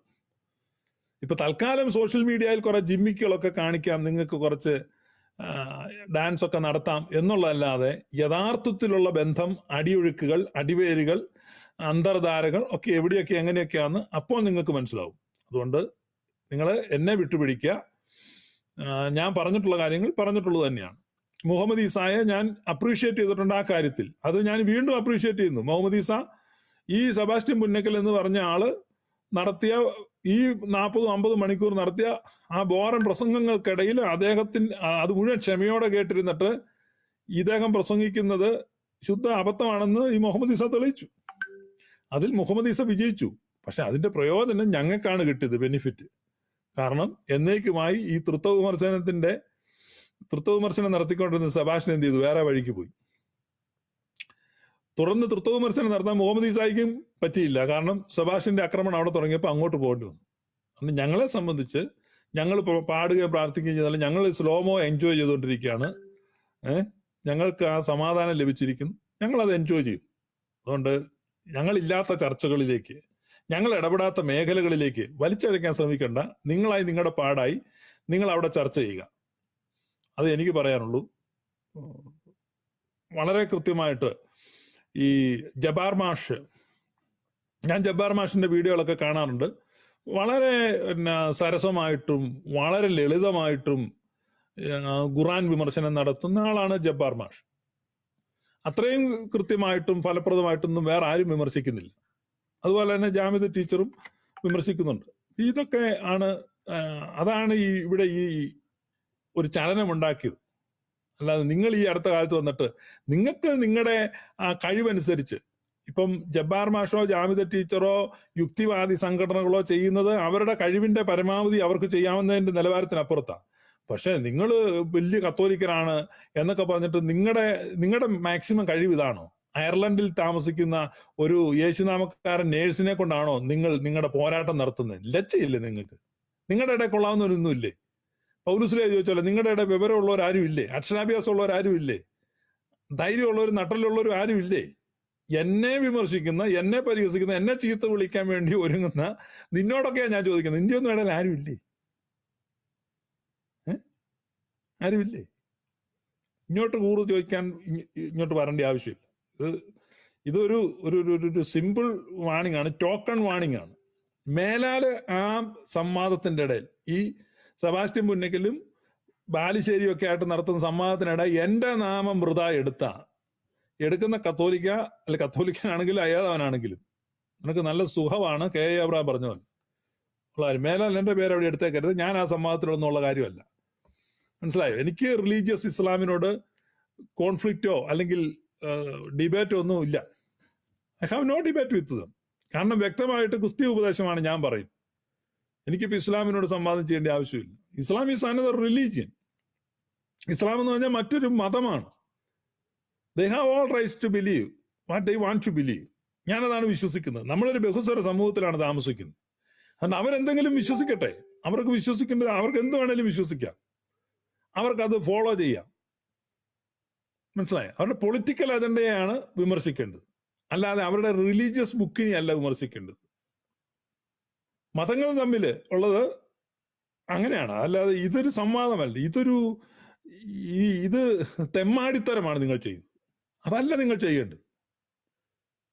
തെമ്മാടിത്തരമാണ് നിങ്ങൾ ചെയ്യേണ്ടതല്ല ചെയ്യേണ്ടത്. ഞാൻ മുമ്പേ പറഞ്ഞാണ് നിങ്ങൾ ചെയ്യുന്നത്. വെറുതെ സ്വസ്ഥമായി താമസിക്കുന്നവന്റെ തലയ്ക്ക് മീതിയുള്ള തേനീച്ച കൂടിനിട്ട് കല്ല് പെറുക്കെറിയുക. എന്നാൽ ആ തേനീച്ച ഒതുക്കാനുള്ള കാര്യങ്ങളൊന്നും നിങ്ങളുടെ ഇല്ല. നിങ്ങൾക്ക് യാതൊരു സന്നാഹവും ഇല്ല. നിങ്ങളുടെ നേതൃത്വം നിങ്ങളുടെ കൂടെ ഇല്ല. അവർ നിങ്ങളെ കൈവിട്ടു. അപ്പൊ അത്ര ഗതികെട്ട് നിൽക്കുന്ന നിങ്ങൾ എന്നെ വിമർശിക്കാൻ വരണ്ട. അത് തന്നെ ഞാൻ പറഞ്ഞു. അതുകൊണ്ട് എന്റെ പേരൊന്നും അവിടെ എടുക്കണ്ട. ഞാൻ അതിനകത്തില്ല. അതുമായിട്ട് ഒരു ബന്ധവും ഇല്ല. പിന്നെ ബോട്ടം ലൈൻ, സെബാസ്റ്റ്യൻ പുന്നക്കൽ ക്രിസ്ത്യാനി അല്ല എന്ന് പറഞ്ഞാൽ അല്ല തന്നെ. എന്ന് പറഞ്ഞാൽ ഓതന്റിക് ക്രിസ്ത്യാനി അല്ല.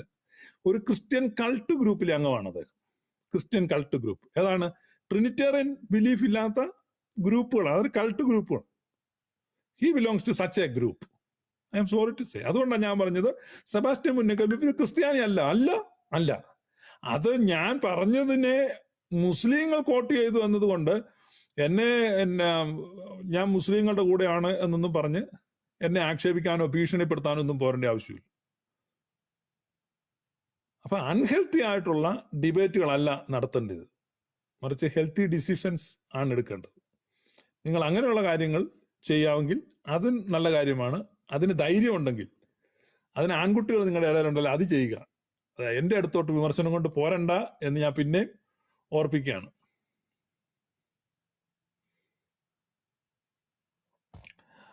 അതാണ് എനിക്കതേക്കുറിച്ച് പറയാനുള്ളത്. ഞാൻ ആദ്യത്തെ താഴ്ത്തി കെട്ടിയതൊന്നുമല്ല. കത്തോലിക്ക സഭയുടെ അപജയം ഗതികേട് അവർ കത്തോലിക്ക സഭയുടെ അല്ല, കത്തോലിക്ക സഭയ്ക്ക് വ്യക്തമായ അജണ്ടയും കാര്യങ്ങളും ഉണ്ട്. ആയിരക്കണക്കിന് വർഷത്തെ പരിചയമുണ്ട്. അവർക്ക് എന്ത് ചെയ്യണമെന്ന് അവർക്കറിയാം. ഈ ഓൺലൈനിൽ കടന്ന് തിളയ്ക്കുന്ന പിള്ളേരുടെ കാര്യമാണ് ഞാൻ പറഞ്ഞു. മനസ്സിലായില്ലേ? കത്തോലിക്ക സഭയ്ക്ക് അറിയാം അവർക്ക് എന്ത് ചെയ്യണമെന്ന്. അതുകൊണ്ട് എന്നെ വിമർശിക്കാൻ വേണ്ടി വന്നതുകൊണ്ടാണ് ഞാൻ ഇത് പറയേണ്ടി വന്നത്. അതാണ് പ്രധാനപ്പെട്ട ഒരു വിഷയം. പിന്നെ മറ്റൊരു വിഷയം, ഈ ഒരു യുക്തിവാദിയുണ്ട്, ജോസ് എന്നാണ് പേര്. അദ്ദേഹം ഇന്ത്യൻ മിലിറ്ററിയിൽ കുക്കായിട്ടൊക്കെ ജോലി ചെയ്തിട്ടുണ്ട്. അദ്ദേഹം റിട്ടയർ ചെയ്ത് വന്നു കഴിഞ്ഞ് ഭയങ്കര വിമർശനമാണ്. യുക്തിവാദിയാണെന്നാണ് സ്വയം വിശേഷിപ്പിക്കുന്നത്. ഈ ജോസ് ഉണ്ടല്ലോ, വലിയ വിമർശനമാണ്. എന്നിട്ട് ഇദ്ദേഹത്തിന്റെ പ്രസംഗങ്ങൾ, ഇദ്ദേഹത്തിന്റെ വിമർശനങ്ങൾ എനിക്ക് ഒത്തിരി പേര് ക്ലിപ്പ് അയച്ചു തരുന്നുണ്ട്. ജോസ് കേൾക്കുന്നുണ്ടെങ്കിൽ ജോസിനോടാ പറയുന്നത്. ജോസിന്റെ ക്ലിപ്പ് എനിക്ക് കുറച്ച് കിട്ടി. അതിനകത്ത് ജോസ് ഒരു കാര്യമുണ്ട്. ജോസ് എപ്പോഴും പറഞ്ഞു, ഞങ്ങൾ കത്തോലിക്കർ, താൻ എങ്ങനെയാ കത്തോലിക്കനാന്ന്? താൻ ദൈവം ഉണ്ടെന്ന് വിശ്വസിക്കുന്നില്ല. കത്തോലിക്ക സഭയുടെ ഒരു വിശ്വാസം തനിക്കില്ല. താന് യുക്തിവാദിയാണെന്ന് നിരീശ്വരവാദിയാണെന്ന് സ്വയം പറയുന്നു. കത്തോലിക്ക സഭയിലെ വിശുദ്ധന്മാരെ അവഹേളിക്കുന്നു, കത്തോലിക്ക സഭയിലെ വൈദികരെ അവഹേളിക്കുന്നു, കന്യാസ്ത്രീകളെ അവഹേളിക്കുന്നു. ഏറ്റവും കൂടുതൽ താൻ ചീത്ത വിളിക്കുന്നത് മദർ തെരേസയാണ്. ജീവിച്ചിരുന്ന ഒരു വിശുദ്ധയാണ്. ആ വിശുദ്ധയിലൂടെ ക്രിസ്തുവിനെ ഞങ്ങളെല്ലാം കണ്ടതാണ്, ലോകം മുഴുവൻ കണ്ടതാണ്. ആ മദർ തെരേസ, ഇനി വിശ്വാസത്തെ പുണ്യവാന്മാരെ എല്ലാം ചീത്ത വിളിച്ച മദർ തെരേസ വരെ ചീത്ത വിളിക്കും. ഒരു മയവുമില്ലാതെ ചീത്ത വിളിക്കുന്ന ഈ ജോസ് പിന്നെ പറയും ഞങ്ങൾ കത്തോലിക്കരുണ്ടല്ലോ. അതെനിക്ക് മനസ്സിലാകുന്നില്ല, എങ്ങനെയാണ് നിങ്ങൾ കത്തോലിക്കനാണെന്ന്. അതുകൊണ്ട് ജോസ് ആ കാര്യം ഒന്ന് മനസ്സിലാക്കണം. ജോസ് ഇന്ന് യുക്തിവാദിയോ നിരീശ്വരവാദിയൊക്കെയാണ്. അപ്പൊ നിങ്ങൾ പറയേണ്ടത്, നിങ്ങളുടെ ഐഡന്റിറ്റിയിൽ നിങ്ങൾക്ക് ഉറപ്പില്ല. ഇപ്പോഴും പറയുന്നു ഞങ്ങൾ കത്തോലിക്ക് എന്ന് പറഞ്ഞു കഴിഞ്ഞാൽ ജോസിന് ഈ മൈക്ക് കിട്ടുന്നതിന്റെ ഏക കാരണം ജോസ് കത്തോലിക്കനാന്നുള്ളത്. അപ്പൊ ജോസ് മനസ്സിലാക്കണം, വെറും മിലിറ്ററി കുക്കായിരുന്ന താങ്കൾ ഇവിടെ വന്നപ്പം ഇത്രയും പൊട്ടന്മാർ വന്ന് കൂടിയിരുന്നിട്ട് മൈക്ക് തന്ന് നിന്നെ സ്റ്റേജെ കയറ്റി നിർത്തുന്നുണ്ടല്ലോ, അത് കത്തോലിക്ക സഭയുടെ അംഗം എന്നുള്ള ഒരൊറ്റ ക്വാളിഫിക്കേഷൻ അല്ല. നിനക്ക് എന്ത് ക്വാളിഫിക്കേഷൻ ഉള്ളു? ജോസിന്റെ ക്രെഡൻഷ്യൽ എന്താണ്? ജോസിന് മനസ്സിലാകുന്നുണ്ടല്ലോ. അതായത് ജോസിന് ഇന്ന് ഭൂമിയിലുള്ള ഏക യോഗ്യത കത്തോലിക്കനാണ് എന്നുള്ളതാണ്. മനസ്സിലായില്ലേ? ഇത്രയും മണ്ടന്മാരെ, ഈ രവിചന്ദ്രൻ അടക്കമുള്ള ആളുകൾ ഇങ്ങനെ ഇരുന്നിട്ട് തന്നെ സ്റ്റേജ് കയറ്റിയിട്ട് തനിക്ക് ഈ മൈക്ക് തരുന്നുണ്ടല്ലോ. തനിക്ക് അവിടെ 15 മിനിറ്റോ 20 മിനിറ്റോ ഈ എസൻസിന്റെ വേദിയിലോ അല്ലെങ്കിൽ യുക്തിവാദികളുടെ മറ്റു വേദികളിലൊക്കെ തനിക്ക് ഈ മൈക്ക് തന്നിട്ട് തന്നെ കയറ്റി നിർത്തുന്ന തന്റെ മുഖ സൗന്ദര്യം, തനിക്ക് എന്നെ പ്രേം നസീറിന്റെ അത്ര സൗന്ദര്യമുണ്ടോ? അതോ ജയന്റെ പോലെ മസിലുണ്ടോ? അതോ മമ്മൂട്ടിയുടെ പോലെ ശബ്ദമുണ്ടോ? തനിക്ക് എന്താ ഉള്ളത്? എന്താണ് തന്റെ ഒറ്റ യോഗ്യത? താൻ കത്തോലിക്കനാണോ? അതായാലും മനസ്സിലാക്കി കുറച്ച് നന്ദി കാണിക്കും ജോസ് എന്താ ഈ പറഞ്ഞുകൊണ്ടിരിക്കുന്നത്? കത്തോലിക്ക സഭ വേണ്ട, ഇവിടെ ക്രിസ്ത്യാനികൾ വേണ്ട, ക്രിസ്ത്യാനിത്വം വേണ്ട. കത്തോലിക്ക സഭ പിരിച്ചുവിടാം, ഞാൻ തിരിച്ചാൽ നടക്കും. പിരിച്ചുവിടട്ടെ ജോസ്, പിരിച്ചുവിടട്ടെ. പരസഹായം കൂടാതെ ജീവിക്കാൻ കഴിയാത്ത 3 ലക്ഷത്തിലധികം ആളുകളെ കേരളത്തിൽ മാത്രം കത്തോലിക്ക സഭ പരിചരിക്കുന്നുണ്ട്. ഞാൻ ഇന്ന് പിരിച്ചുവിടാം. നാളെ തൊട്ട് ജോസും രവിചന്ദ്രനോട് അവരെ നോക്കുവോ?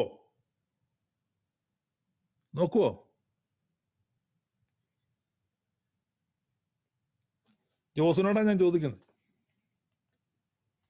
കത്തോലിക്ക സഭ ലോകത്ത് ചെയ്യുന്ന സേവന പ്രവർത്തനങ്ങൾ, ചാരിറ്റി വർക്കുകൾ പകരം വെക്കാനില്ലാത്തതാണ് ജോസേ.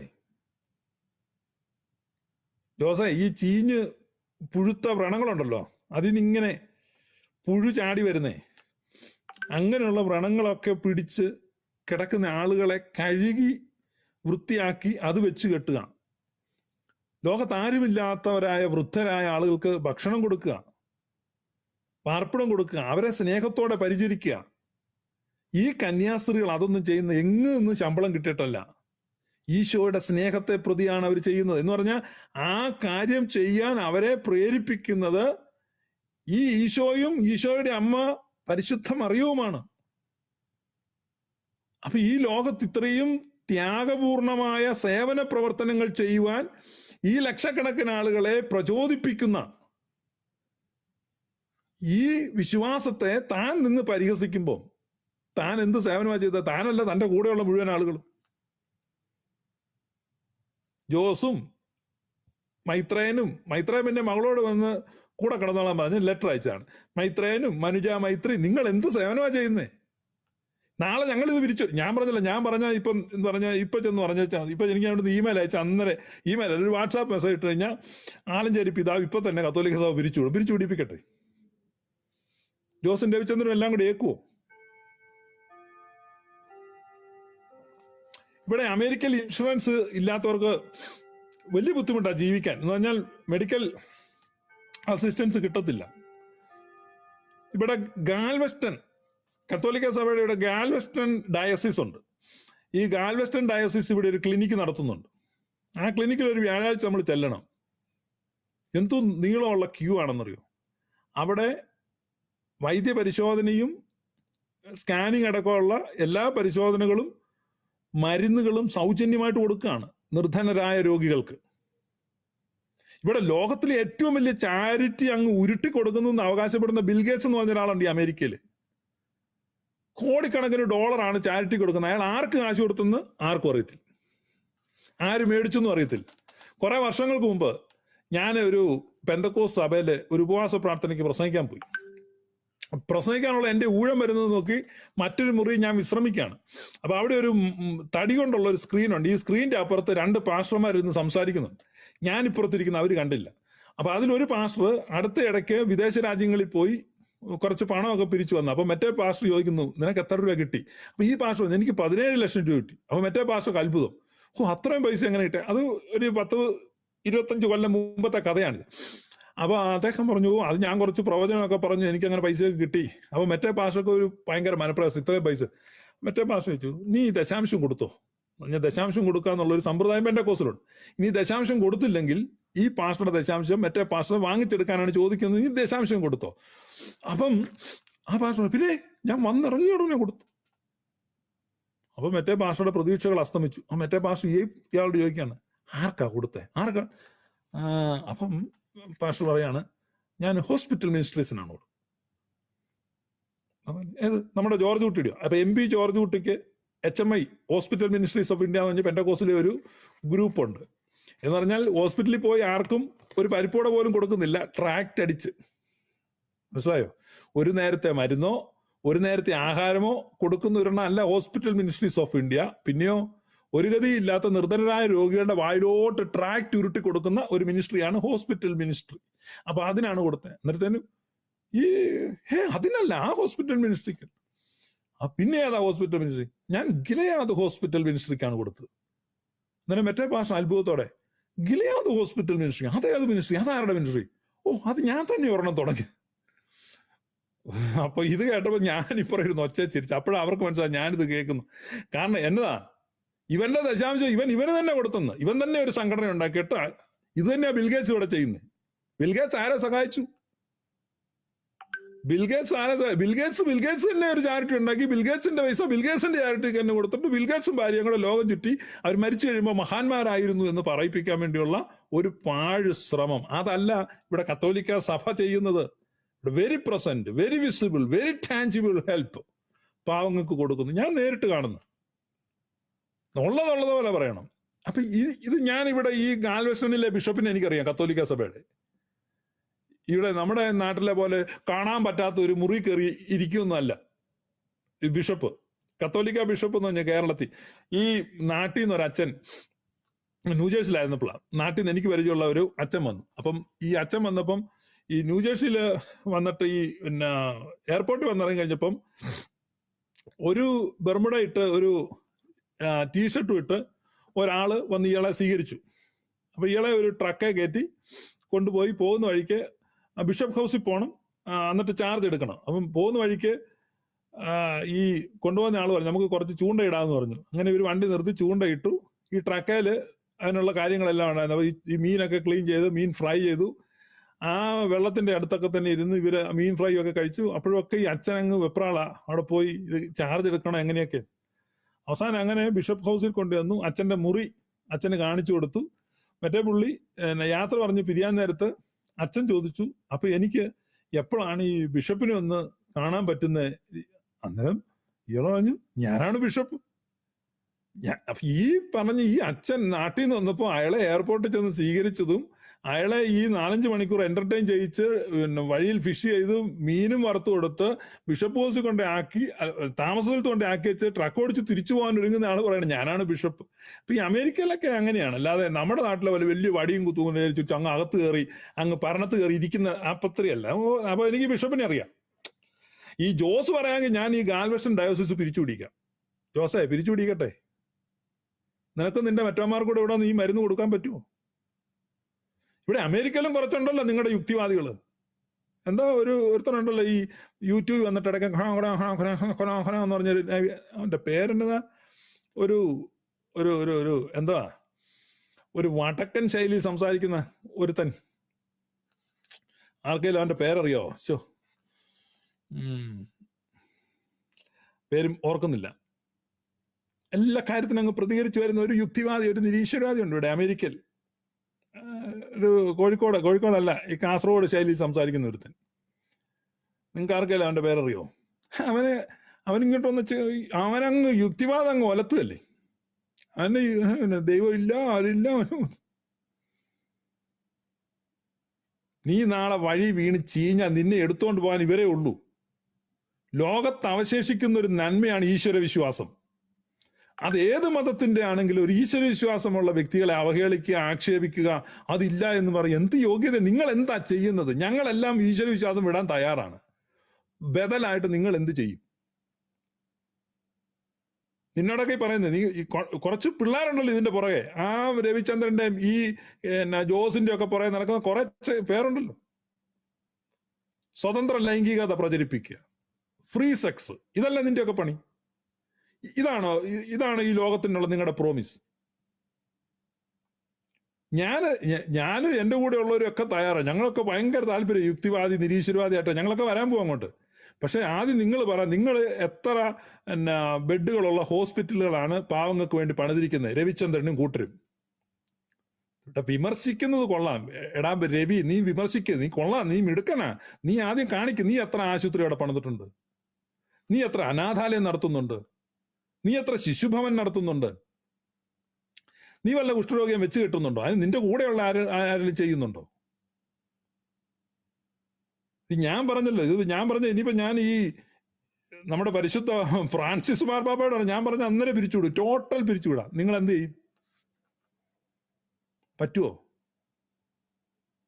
ഈ കൂടെ നിന്നിച്ച് കമന്റ് അടിക്കുകയും പ്രോത്സാഹിപ്പിക്കുകയും ചെയ്യുന്ന കുറച്ച് വലിയ യുക്തിവാദികളുണ്ട്, വലിയ നിരീശ്വരവാദികൾ. അപ്പൊ ആദ്യം മനസ്സിലാക്കണം, ഇതിനൊന്നും ബദൽ വെക്കാനില്ല. ലോകത്തിന്റെ നന്മയാണ് നിങ്ങൾ ഊതിക്കെടുത്താൻ ശ്രമിക്കുന്നത്. ലോകത്തിന്റെ വെളിച്ചമാണ് നിങ്ങൾ ഇല്ലാണ്ടാക്കാൻ ശ്രമിക്കുന്നത്. നിങ്ങൾ മനസ്സിലാക്കണം. ഇസ്ലാമിനെ കൊണ്ട് നന്മയുണ്ട്. ഞാൻ പിന്നെ പറഞ്ഞു, റിലീജിയസ് ഇസ്ലാമില്ല, റിലീജിയസ് ആർഡന്റ് ഇസ്ലാമിക് ബിലീവേഴ്സ് അവർ ഒത്തിരി നന്മ ചെയ്യുന്നുണ്ട്. അപ്പൊ അതിനകത്ത് ഈ പറഞ്ഞ ജിഹാദിസം, അതുപോലെ തന്നെ ഈ എക്സ്ട്രീമിസം, അത് കയറി വന്നതാണ് പ്രശ്നം. നമ്മുടെ കേരളത്തിൽ എത്രയോ നാളുകൾ, എത്രയോ വർഷങ്ങൾ മുസ്ലിങ്ങളും ക്രിസ്ത്യാനികളും ഹിന്ദുക്കളുമായിട്ട് സൗഹൃദത്തിൽ കഴിഞ്ഞു. ക്രിസ്ത്യാനിത്വത്തിന്റെ ഇടയിലേക്ക് പെന്റക്കോസ്റ്റുകാർ വന്നതുപോലെ ഈ മുസ്ലിങ്ങളുടെ ഇടയിലേക്ക് ജിഹാദികൾ വന്നു. നിങ്ങൾക്കറിയാമോ, പഴയ കാലത്ത് നമ്മുടെ കേരളത്തിൽ എവിടെയെങ്കിലും ഏതെങ്കിലും മുസ്ലിം സ്ത്രീകൾ ഈ ചാക്ക് കെട്ടി കറുത്ത ചാക്കിനകത്ത് നടക്കുന്നുണ്ടായിരുന്നു. തട്ടമിട്ടൊക്കെ മുസ്ലിം സ്ത്രീകളൊക്കെ നടന്ന് ആരും അവരെ അപമാനിച്ചില്ല, ഒരു പ്രശ്നവും ഉണ്ടായില്ല.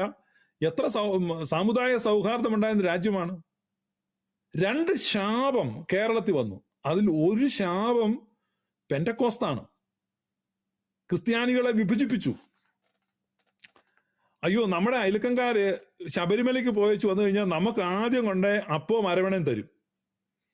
ഞങ്ങളുടെയൊക്കെ അവിടെ നിന്ന് ഈ മലയ്ക്ക് പോയച്ചു വരുന്നവർ നമുക്ക് അപ്പം അരവണ എന്ത് സന്തോഷത്തോടെ നമ്മളത് മേടിക്കുകയും കഴിക്കുകയും ഒക്കെ ചെയ്തുകൊണ്ടിരുന്നത്. ഈ പെന്തക്കോസ്ത് ആശയം വന്നപ്പോൾ പെന്തക്കോസ്റ്റ് ചേർന്നില്ലെങ്കിലും പെന്തക്കോസ്ത് ആശയങ്ങളിൽ ആകൃഷ്ടരായ സ്വാധീനിക്കപ്പെട്ട കത്തനാർമാർ പോലും പിന്നെ പ്രസംഗിക്കാൻ തുടങ്ങി, വിഗ്രഹാർപ്പിതം കഴിക്കരുത് കേട്ടോ. അവന് അയ്യാ, ഭിന്നിപ്പിക്കുകയാണ്, സമൂഹത്തെ വിഘടിപ്പിക്കുകയാണ്, ശത്രുത ഉണ്ടാക്കുകയാണ്. അങ്ങനെ വന്ന് ഈ പെന്തക്കോസ് ആശയങ്ങൾ പ്രസംഗിക്കുകയാണ്. നമുക്ക് അവിടെയാണ് യേശുവിലൂടെയാണ് വരുന്നത്, അവരെല്ലാം പിശാചാണ്. അപ്പൊ ഇത്തരത്തിലുള്ള ആശയങ്ങൾ ഇതേ ആശയം ഇസ്ലാമിൽ വന്നു. ഇസ്ലാമിലും റിലീജിയസ് എക്സ്ക്ലൂസീവിസം പ്രസംഗിക്കുന്ന ആളുകൾ വന്നു. അവർ വന്ന് ഓണം ആഘോഷിക്കരുത്, ക്രിസ്തുമസ് ആഘോഷിക്കരുത്, ക്രിസ്തുമസ് ആശംസിക്കരുത് എന്നുള്ള പ്രസംഗങ്ങൾ മുസ്ലിമിൽ വന്നു. അപ്പൊ ഒരു കാലഘട്ടത്തിൽ അങ്ങനെ അല്ലായിരുന്നു. അപ്പൊ രണ്ട് ശാപങ്ങളാണ് ഈ ഇസ്ലാമിക് എക്സ്ട്രീമിസവും ക്രിസ്ത്യൻ എക്സ്ട്രീമിസവും. ക്രിസ്ത്യൻ എക്സ്ട്രീമിസ്റ്റുകൾ എന്ന് പറഞ്ഞു കഴിഞ്ഞാൽ അതാണ് പെന്തക്കോസ്തുകാർ. അവസരം കിട്ടിയ ഈ പെന്തക്കോസ്തുകാർ കൊല്ലും യാതൊരു സംശയമില്ല. കാരണം ഇവർ വാക്കുകളാൽ കൊല്ലുന്നവരാണ്.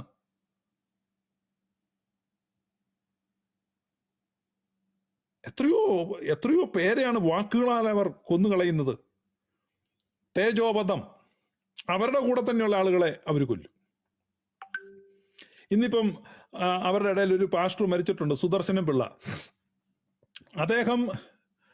അദ്ദേഹത്തെ പറ്റി എന്തെല്ലാം ആരോപണം പറഞ്ഞ് കഴിഞ്ഞ ദിവസമൊക്കെ അദ്ദേഹം കരഞ്ഞ് നിലവിളിച്ചൊക്കെ എന്നെ പോസ്റ്റൊക്കെ ഇടുന്നത് ഞാൻ കണ്ടായിരുന്നു. അദ്ദേഹം എന്തായാലും ഇന്നലെ ഹാർട്ട് അറ്റാക്ക് ആയിട്ട് മരിച്ചു. പെന്തക്കോസ്തുകാർക്ക് സമാധാനമായി. നിങ്ങളുടെ കൂടെ നിൽക്കുന്ന ഒരാളല്ലേ, എന്തെങ്കിലും വീഴ്ചയോ കുറവോ വന്നാൽ അദ്ദേഹത്തെ ചേർത്ത് നിർത്തണ്ട, ആക്രമിച്ചു കൊല്ലുകയാണ്. ഇത്ര കിരാതന്മാർ. അതിന്റെ കാരണം എന്താണെന്ന് വെച്ച് കഴിഞ്ഞാൽ നമ്മൾ ഈ ബുക്ക് ഫോളോ ചെയ്യാണ്. അവര് പേഴ്സൺ ജീസസ് ക്രൈസ്റ്റിനെ അല്ല ലവ് ചെയ്യുന്നത്, ബുക്കിനെയാണ്. പുസ്തകത്തെ സ്നേഹിക്കുന്നവരെല്ലാം അങ്ങനെ തന്നെയാണ്. അതാണ് അക്ഷരം കൊല്ലുന്നു. പൗലോസ് എഴുതി വെച്ചിരിക്കുക അക്ഷരം കൊല്ലുന്നു. അതുകൊണ്ടാണ് നമ്മൾ ഈ ഇസ്ലാമിസ്റ്റുകൾ അതാണെങ്കിൽ പുസ്തകത്തെ കൃത്യമായിട്ട് ഫോളോ ചെയ്യുന്ന, അതാണ് ഈ എക്സ്ട്രീമിസം വന്ന്, ഇസ്ലാമിക് എക്സ്ട്രീമിസം. പരമകാരുണികനായ ഒരു ദൈവത്തിൽ ആശ്രയിക്കുകയും ദൈവത്തിൽ വിശ്വസിക്കുകയും എന്നിട്ട് ഇസ്ലാമിന്റെ നന്മ പ്രവർത്തികളിൽ പരോപകാര സ്നേഹത്തിലും പരസ്നേഹത്തിലും ഒക്കെ ജീവിക്കുന്ന മുസ്ലിങ്ങളുണ്ട്. എത്രയോ വർഷങ്ങൾ കേരളത്തിൽ അങ്ങനെ ആ മുസ്ലിങ്ങൾ കഴിഞ്ഞു. അവരുടെ ഇടയിലേക്ക് ഈ തിന്മയുടെ ചിന്ത, ഈ വിഭാഗീയത, ഈ പറഞ്ഞ പെന്തക്കോസ്തുകാരൻ ലാസർ യോഹന്നാനൊക്കെ മുഹമ്മദീസി ആയിട്ട് ഈ ഇസ്ലാമിലോട്ട് പോയി. അവരൊക്കെ തീവ്രവാദത്തിന്റെ ഒരു പിടിയിൽപ്പെട്ടാണ് പോകുന്നത്. മതപരിവർത്തന ലോബി, അതിൽ ക്രിസ്ത്യാനിറ്റിക്കാരുടെയല്ലോ അത് വന്നു, മതപരിവർത്തന ലോബി. പക്ഷെ ട്രൂ ക്രിസ്ത്യാനിയെ നോക്ക്, ഇവിടുത്തെ ഓർത്തഡോക്സുകാരെ നോക്ക്. ആരെങ്കിലും വീട്ടിൽ പോയി ഒരയ്യപ്പനെയോ ഒരു കൃഷ്ണനെയോ ഒരു ജാഫറിനെയോ ചെന്നിട്ട് നീ ക്രിസ്ത്യാനിയാണ്, അല്ലെങ്കിൽ നീ ഞങ്ങളുടെ കൂടെ ചേരണം, നീ ഓർത്തഡോക്സ് വാ, നിനക്ക് സ്വർഗത്തിൽ അങ്ങനെ പറഞ്ഞിട്ടില്ല. പക്ഷേ പെന്തക്കോസ്തുകാർ വന്നു കഴിഞ്ഞപ്പോൾ ഈ മതപരിവർത്തന പരിശ്രമങ്ങൾ ആരംഭിച്ചു. കേരളത്തിൽ അതുവരെ നിലനിന്ന സാമുദായിക സൗഹാർദ്ദം തകർത്തു കളഞ്ഞു. അപ്പൊ ഇതാണ് സംഭവിച്ചത്. അപ്പൊ അത് കൃത്യമായിട്ട് നമുക്ക് പറയാതിരിക്കാൻ പറ്റത്തില്ല. ഇത് രണ്ടും സെയിം ആണ്. പെന്തക്കോസ്തുകാർ അത്ര ഹീനന്മാരും അധമന്മാരുമാണ്. ഇപ്പൊ ഞാൻ പെന്തക്കോസ്തിൽ 25 വർഷം പാസ്റ്ററായിട്ടിരുന്ന, കഴിഞ്ഞ വർഷം ഈ ക്രിസ്തുമസിന് ഈ ഡിസംബർ 25-ന് എൻ്റെ അമ്മ മരിച്ചു. ഈ ഹൂസ്റ്റണിലൊക്കെ എത്ര ഒരു 100 കണക്കിന് പെന്തക്കോസ്തുകാർക്ക് എന്നെ നേരിട്ട് പരിചയമുള്ള. അമേരിക്കയിൽ ടോട്ടൽ എടുത്തു കഴിഞ്ഞാൽ അതിനേക്കാളൊക്കെ എത്രയോ മടങ്ങ് ആളുകൾക്കറിയാം. ഈ എൻ്റെ അമ്മ മരിച്ചു എന്നുള്ള വാർത്ത വന്നിട്ട് ഈ പെന്തക്കോസ്തുകാരിൽ ഒരുത്തൻ പോലും ഒന്ന് ഫോൺ വിളിച്ച് ഒരു വാക്ക് പറഞ്ഞില്ല. അങ്ങനെ പറയണമെന്ന് എനിക്ക് അവർ വിളിക്കണമെന്നല്ല, ഞാൻ പറഞ്ഞ അവരുടെ മനോഭാവമാണ്. അവിടെ ഞങ്ങളെ ഫ്യൂണറലാണെങ്കിലും അവിടെ വന്നത് ഒരൊറ്റ പെന്തക്കോസ്തുകാരനാണ് അവിടെ കയറി വന്നത്. ഒരൊറ്റ പെന്തക്കോസ്തുകാരൻ. അതെന്താ, വഴി സൈഡിൽ കൂടെ പ്രസംഗിച്ച് നടക്കുന്ന ഒരു ഗതിയും പരഗതി ഇല്ലാത്ത ഒരു പാവപ്പെട്ട പാസ്റ്റർ, ആ പുള്ളി മാത്രമാണ് അവിടെ വന്നത്. കാരണം അത്ര കഠിനമായ വെറുപ്പ് ഇവര് സൂക്ഷിക്കുന്നു. മതം വിട്ടവനെ വക വരുത്തണമെന്നുള്ള ഇസ്ലാമിക തീവ്രവാദ ആശയത്തോട് സമാനമായ ആശയത്തെ ഇവരും മുറുകെ പിടിക്കുന്നുണ്ടെന്ന് തെളിയിക്കാനാണ് ഞാനിത് പറഞ്ഞത്. എനിക്ക് ഇവർ വന്നില്ല, ഒന്നും സംഭവിക്കാനില്ല. അവിടെ ഫ്യൂണറലൊക്കെ വളരെ ഭംഗിയായിട്ട് നടന്നു. ഒരു കോവിഡ് നിയന്ത്രണത്തിന്റെ പശ്ചാത്തലത്തിൽ പോലും വളരെ അനുഗ്രഹിക്കപ്പെട്ട രീതിയിൽ ഒരു യാത്രയപ്പ് നൽകാനൊക്കെ ഞങ്ങൾക്ക് പറ്റി. നീ പോയി പണി നോക്ക്, നീയൊന്നും അങ്ങോട്ട് വരാതിരിക്കുന്ന തന്നെയാണ് നല്ലത്. അത് ഞാൻ ഭാഗികമായിട്ട് പറഞ്ഞതേ ഉള്ളൂ. നിങ്ങൾ ആരാണെന്ന് നിങ്ങൾ മനസ്സിലാക്കണം. പെന്തക്കോസിൽ പെട്ടിരിക്കുന്ന സുറിയാനിക്കാർ നിങ്ങൾ എത്ര വലിയ ഇരുട്ടുകുഴിയിലാണ് പെട്ടിരിക്കുന്നതെന്ന് മനസ്സിലാക്കണം. അതിനാ ഞാനിത് പറഞ്ഞു, ഉദാഹരണ സഹിതം തീവ്രവാദം. എൻ്റെ ഒരു കസിൻ ബ്രദർ ഉണ്ട്, നേർ കസിൻ ബ്രദർ, ഈ ഫിലഡൽഫിയയിൽ താമസിക്കുന്ന പെന്തക്കോസ്. വേറെ ഒരു പ്രശ്നത്തിലും ഞങ്ങൾ തമ്മിൽ പിണങ്ങിയിട്ടില്ല. എൻ്റെ അമ്മ മരിച്ചിട്ട് ഒന്ന് ഫോൺ വിളിക്കാൻ പോലും അവന് പറ്റിയില്ല, അവന്റെ ഭാര്യയ്ക്ക് പറ്റിയില്ല, ആ വീട്ടുകാർക്ക് പറ്റിയില്ല. എന്തുകൊണ്ടാണ്? പെന്തക്കോസ്ത് മതഭ്രാന്ത്.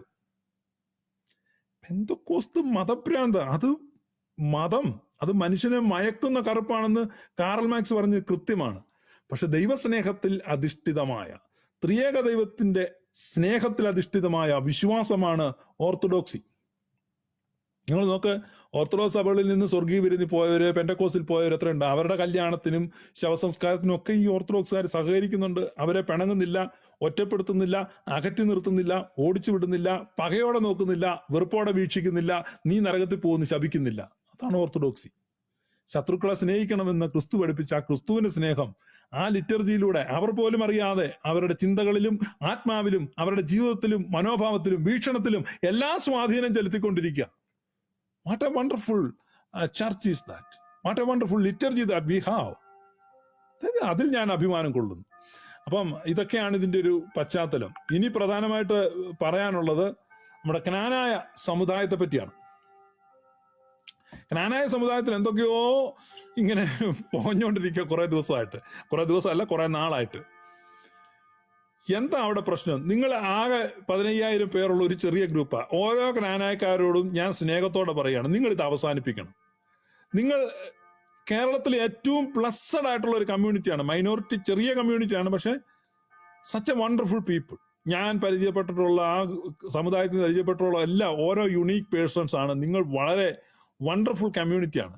നിങ്ങളുടെ ഇടയിൽ ഒരു ഛിദ്രത ഉണ്ടായി നിങ്ങൾ നശിച്ചു പോകുന്നതിൽ എനിക്കിഷ്ടമില്ല. ഞാൻ ആ കമ്മ്യൂണിറ്റിയിലുള്ള ആളല്ല, പുറത്തുള്ള ആളാണ്. പക്ഷെ നിങ്ങൾ അത് അവസാനിപ്പിക്കണം. അവിടെ സേവറിയസ് തിരുമേനി ഉണ്ട്. നിങ്ങൾ എന്താ മനസ്സിലാക്കുന്നത്? ഇപ്പൊ പാത്രികീസ് ബാവ, ഹൈറാർക്കി, നമ്മുടെ പാരമ്പര്യം, ഇതൊക്കെ പറയുമ്പോൾ അതെല്ലാ മേഖലയിലുമുണ്ട്. ഒരു അളവ് അങ്ങോട്ട് വെക്കുമ്പോൾ അതെല്ലാവർക്കും അതേ അളവാണ്. അപ്പൊ കേരളത്തിലെ ക്നാനായ കമ്മ്യൂണിറ്റിയെ സംബന്ധിച്ച് സേവറിയസ് തിരുമേനി സമുദായ മെത്രാപ്പോലിത്തയാണ്. ബാക്കി മെത്രാപ്പോലിത്തമാർ അസിസ്റ്റന്റ് അല്ലെങ്കിൽ സഹായ മെത്രാന്മാരാണ്. മെത്രാൻ ഒന്നേ ഉള്ളൂ, അത് നിങ്ങൾ മനസ്സിലാക്കണം. മെത്രാൻ ഒന്നേ ഉള്ളൂ, തല ഒന്നേ ഉള്ളൂ.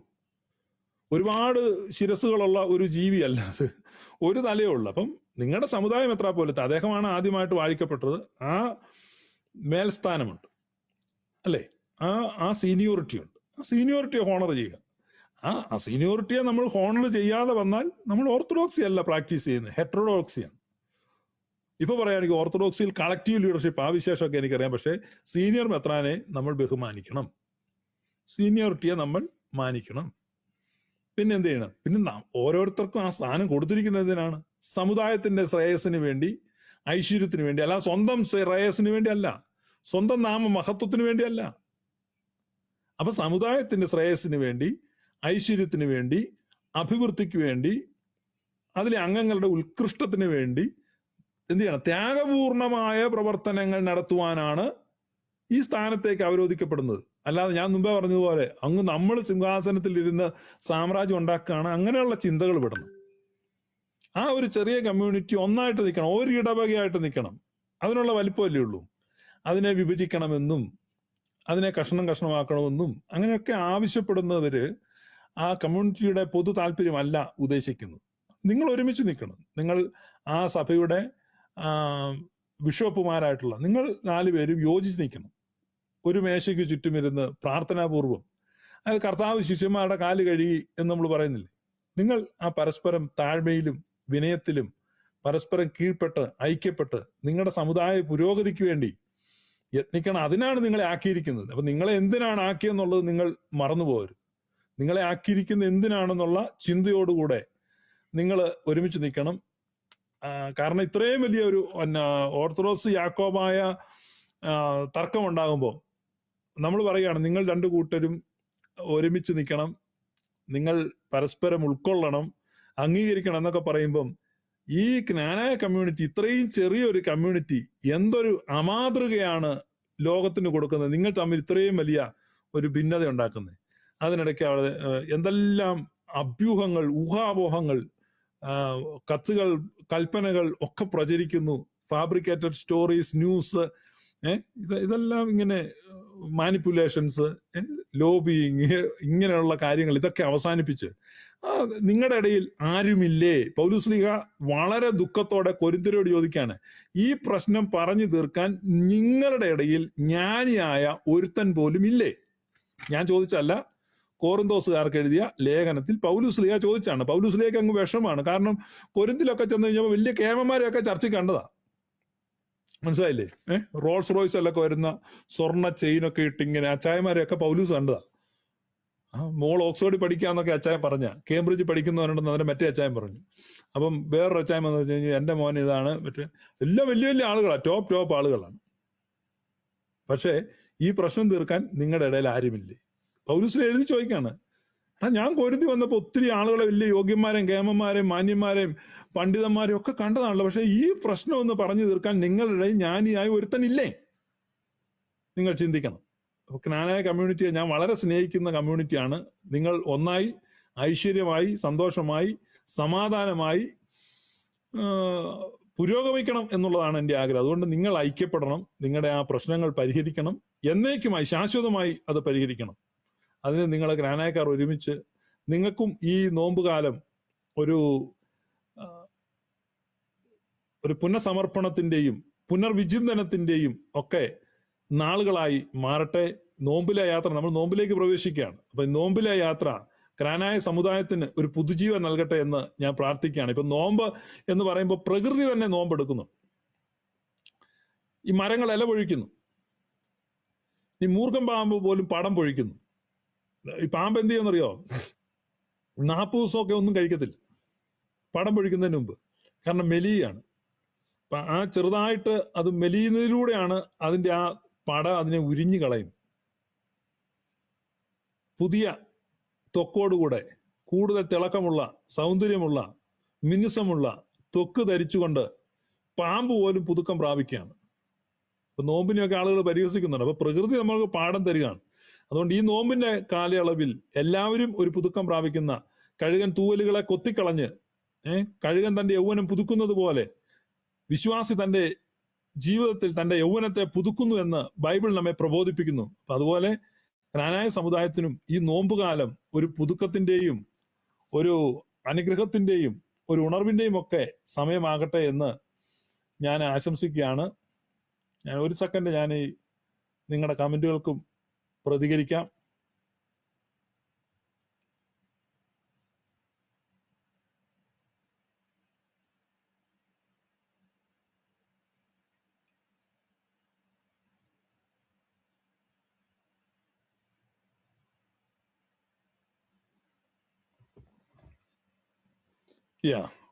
അതാണ്. ഒരു സെക്കൻഡ്.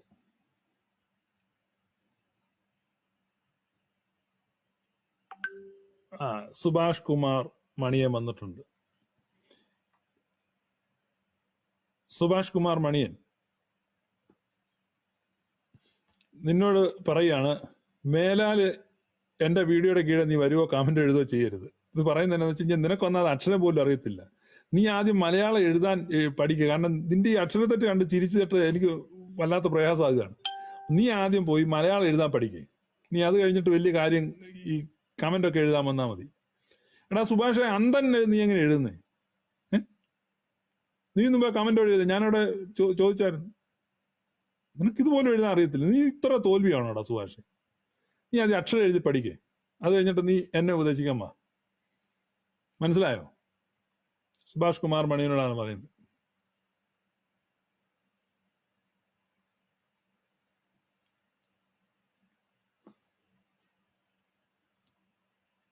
സാം ക്രിസ്റ്റി വ്യാജനാണ്. അവന്റെ പേരും അവൻ അറിയത്തില്ല, അവന്റെ അച്ഛന്റെ പേരും അവൻ അറിയത്തില്ല. അവൻ വ്യാജ പേരിൽ ഇറങ്ങിയിരിക്കുക. നീയൊക്കെ എന്തൊരു തോൽവിയാണ്. സ്വന്തം പേരിൽ വന്നൊരു കമന്റ് എഴുതാൻ പോലും ധൈര്യമില്ലാത്തവരായി പെന്തക്കോസ്തുകാർ അതപ്പതിച്ചല്ലോ. ഞാനതല്ലേ പറഞ്ഞേ, ഇവര് ഈ ഇങ്ങനെ വന്ന് ബെൽറ്റ് ബോംബ് കെട്ടി പൊട്ടിച്ചെതറുന്ന പോലെ ഇങ്ങനെയുള്ള കാര്യങ്ങളാണ്. മനസ്സിലായില്ലേ? ഇവര് ടെററിസ്റ്റുകൾ തന്നെയാണ്. ഇവന്മാര് ഭീരുക്കളായതുകൊണ്ടാണ് കമന്റാൽ ഇങ്ങനെ വരുന്നത്.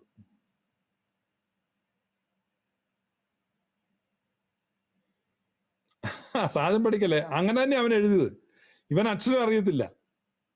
ആദ്യം അക്ഷരം പഠിക്കണം, എന്നിട്ട് നീ ഇങ്ങോട്ട് വന്നേച്ചാൽ മതി. മനസ്സിലായോ? നീ ഇവിടെ കമന്റ് എഴുതുന്നതിന് എനിക്ക് ഒരു പ്രയാസവും ഇല്ല സുഭാഷേ. പക്ഷേ അക്ഷരത്തെറ്റ് എഴുതരുത്. അക്ഷരത്തെറ്റ് അത് ഞാൻ സഹിക്കത്തില്ല.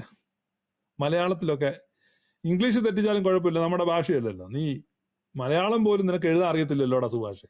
നീ ആദ്യം പോയി എഴുതാൻ പഠിക്കും, എന്നിട്ട് വന്ന് നീ വലിയ കാര്യം പറ. ഞാൻ ഇനി ബാക്കി എന്തെങ്കിലും അഡ്രസ് ചെയ്യാനുണ്ടോ എന്ന് നോക്കട്ടെ.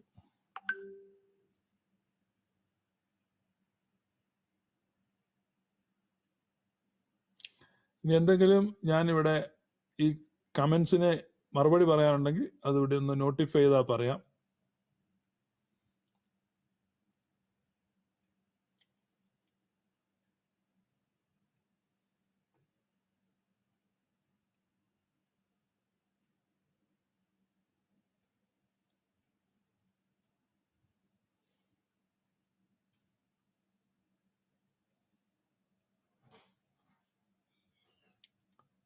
സെബാസ്റ്റ്യന്റെ വണ്ണസ് ആശയത്തോട് യോജിപ്പില്ല ബിജോയ്. പിന്നെ എന്തിനോടാണ് യോജിപ്പുള്ളത് ബിജോയ്?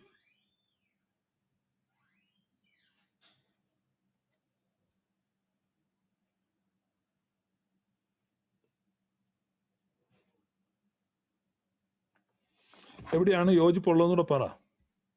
ഞാൻ കമന്റുകൾ നോക്കുകയാണ്, ഒരു സെക്കൻഡ്.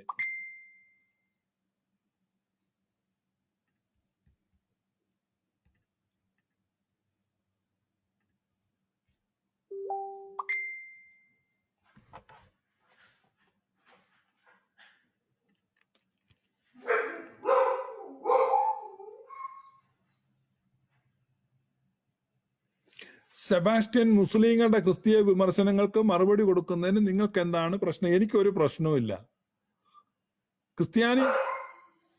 ക്രിസ്ത്യാനികളുടെ വിമർശനത്തിന് അല്ല മുസ്ലിങ്ങൾക്ക് പിന്നെ മറുപടി കൊടുക്കുന്നത്. ഞാൻ പറഞ്ഞല്ലോ, ജാമിദ് ടീച്ചറുണ്ട്, ജബാർ മാഷുണ്ട്, അങ്ങനെ പലരും കൊടുക്കുന്നുണ്ട്, മുസ്ലിങ്ങളുമായിട്ട് സംവാദം നടത്തുന്നുണ്ട്. അത് ക്രിസ്ത്യാനികളുടെ ബാനറിലൊന്നും അല്ല. കാരണം ഈസ് നോട്ട് എ ക്രിസ്ത്യൻ എന്ന് ഞാൻ പറഞ്ഞു, അതിനകത്ത് ഉറച്ചു നിൽക്കുന്നു. ക്രിസ്ത്യൻ സംവാദം അങ്ങനല്ല. അത് തന്നെയാണ് എൻ്റെ കാര്യം. നിങ്ങൾ ചെയ്യുന്നത്, അവർ ചെയ്യുന്നത് അത് ശരിയായ സംവാദ രീതിയല്ല. അത് മാത്രമാണ് പറഞ്ഞത്.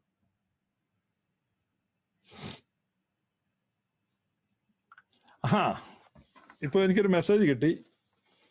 ഈസായുടെ കൂടെ ഞാൻ ഭക്ഷണം കഴിച്ചു എന്നുള്ളതാണ് പരാതി. ഞാൻ പറഞ്ഞല്ലോ,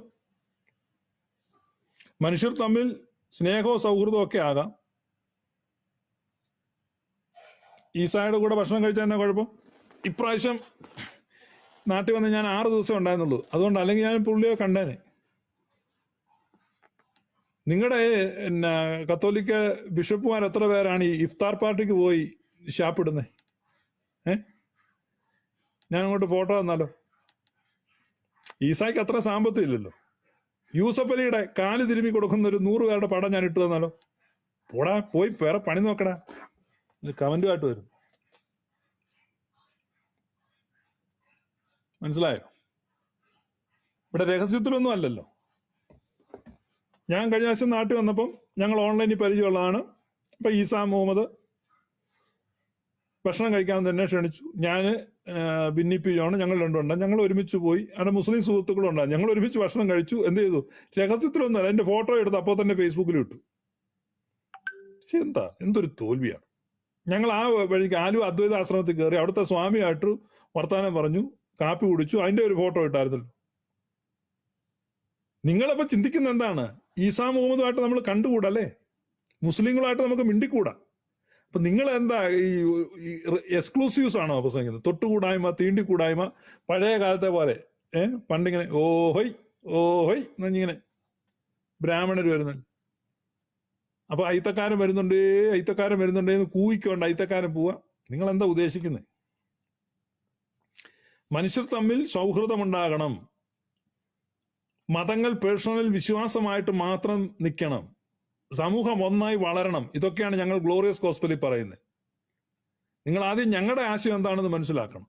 ഞങ്ങളുടെ ആശയത്തിൽ മനുഷ്യർ തമ്മിലുള്ള സ്നേഹബന്ധത്തിന് പരിധിയില്ല, പരിമിതിയില്ല, അതിരുകളില്ല, മതിലുകളില്ല, വിലങ്ങുകളില്ല, വിലക്കുകളില്ല. അതാണ് സ്നേഹത്തിന്റെ സാമ്രാജ്യം. ആശയപരമായിട്ടുള്ള ഭിന്നതകൾ ആശയപരമായ വേദിയിൽ പറയുക. അത് വ്യക്തിപരമായ ബന്ധങ്ങളെ ഉലയ്ക്കുവാനോ വ്യക്തിഹത്യ ചെയ്യുവാനോ മുതിരാതിരിക്കുക. ഇതൊക്കെയാണ് ഞങ്ങൾ പറയുന്നത്. അതുകൊണ്ട് ഈസാ മുഹമ്മദുമായിട്ട് ഇനിയും ഞങ്ങൾ കാപ്പി കുടിച്ചെന്നിരിക്കും, പിന്നെ ബിരിയാണി കഴിച്ചെന്നിരിക്കും, ചിലപ്പം കുഴിമന്തി കഴിച്ചെന്നിരിക്കും, ഇതൊക്കെ കഴിച്ചെന്നിരിക്കും. നീ മാറിപ്പോയത്. ആ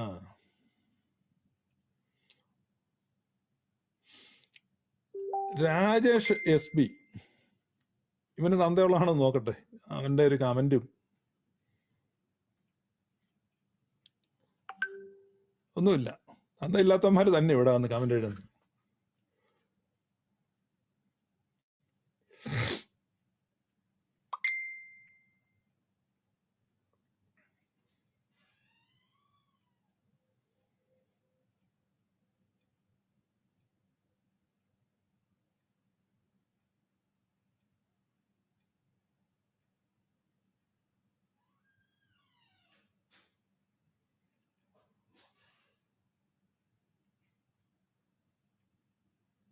ഈസ താങ്കളെ വെച്ച് സെബാസ്റ്റിനെ അധിക്ഷേപിച്ചിട്ട് താങ്കൾ മിണ്ടിയില്ല. എനിക്കതിന്റെ ആവശ്യമില്ല. ഈസ അധിക്ഷേപിച്ചൊന്നുമില്ലല്ലോ.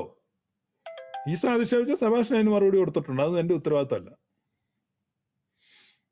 അപ്പൊ ഇതൊന്നും ഇവിടെ കാര്യമൊന്നുമില്ല. ഞങ്ങളെ സംബന്ധിച്ച് ഞങ്ങളുടെ ഏറ്റവും പ്രധാനപ്പെട്ട വിഷയം ക്രിസ്തീയ വിശ്വാസമാണ്. ഞാനിവിടെ ഇത് ക്ലോസ് ചെയ്യാണ്. ഞങ്ങൾ ക്രിസ്ത്യാനിറ്റിയുടെ ദ ഫോർഗോട്ടൺ ഗോസ്പൽ, അതാണ് ഞങ്ങളിവിടെ പ്രസന്റ് ചെയ്യുന്നത്. സോറി കേട്ടോ, ബിനു ജോൺ എനിക്കെതിരെ അല്ല കമന്റ് എഴുതിയത്, സുഭാഷ് കുമാർ മണിയനെയാണ് പറഞ്ഞതെന്ന് പറഞ്ഞു. അപ്പൊ റോങ് ആയിട്ട് അദ്ദേഹത്തിന്റെ പ്രൊഫൈല് ഡിസ്പ്ലേ ചെയ്തതിൽ അത് ബിനു അല്ല ഡിനു ആണ് എന്ന് പറഞ്ഞു. അക്ഷരം മാറിപ്പോയതാണ്, അത് ക്ഷമിക്കുക. ബിനു ക്ഷമിക്കുമെന്ന് തോന്നുന്നു. ബിനു ക്ഷമിക്കുമെന്ന് ഞാൻ വിശ്വസിക്കുന്നു.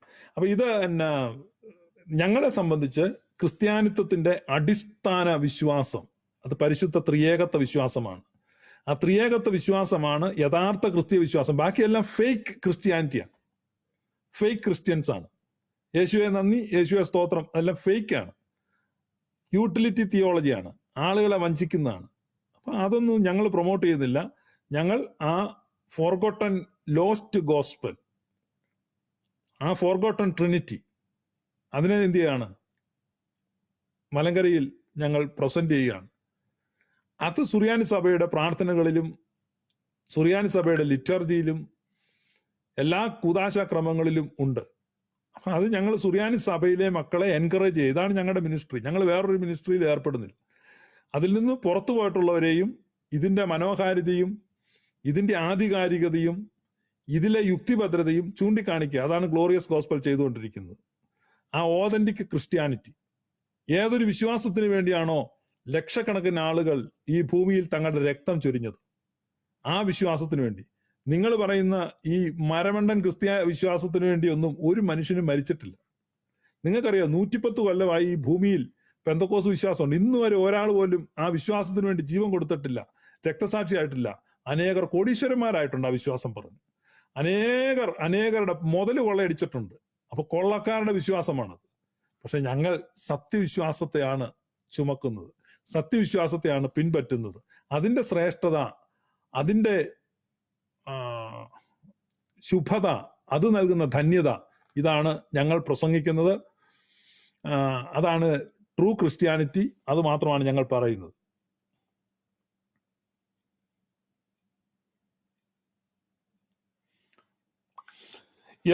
അപ്പം അതാണ് അതിന്റെ കാര്യം. പിന്നെ ഇവിടെ പെന്തക്കോസ്തുകാരുടെ ഒരു വിഷയവും കൂടെ ഞാൻ പറയാം. ഇപ്പൊ ഇവിടെ ഞങ്ങളെ വിമർശിക്കുന്നത് മർക്കോസിന്റെ സുവിശേഷം 16-ാം അധ്യായം 16-ാമത്തെ വാക്യം. അവിടെ ഇങ്ങനെ പറയുന്നുണ്ട്, വിശ്വസിക്കുകയും സ്നാനമേൽക്കുകയും ചെയ്യുന്നവർ രക്ഷിക്കപ്പെടും, വിശ്വസിക്കാത്തവർ ശിക്ഷാവിധിയിൽ അകപ്പെടും.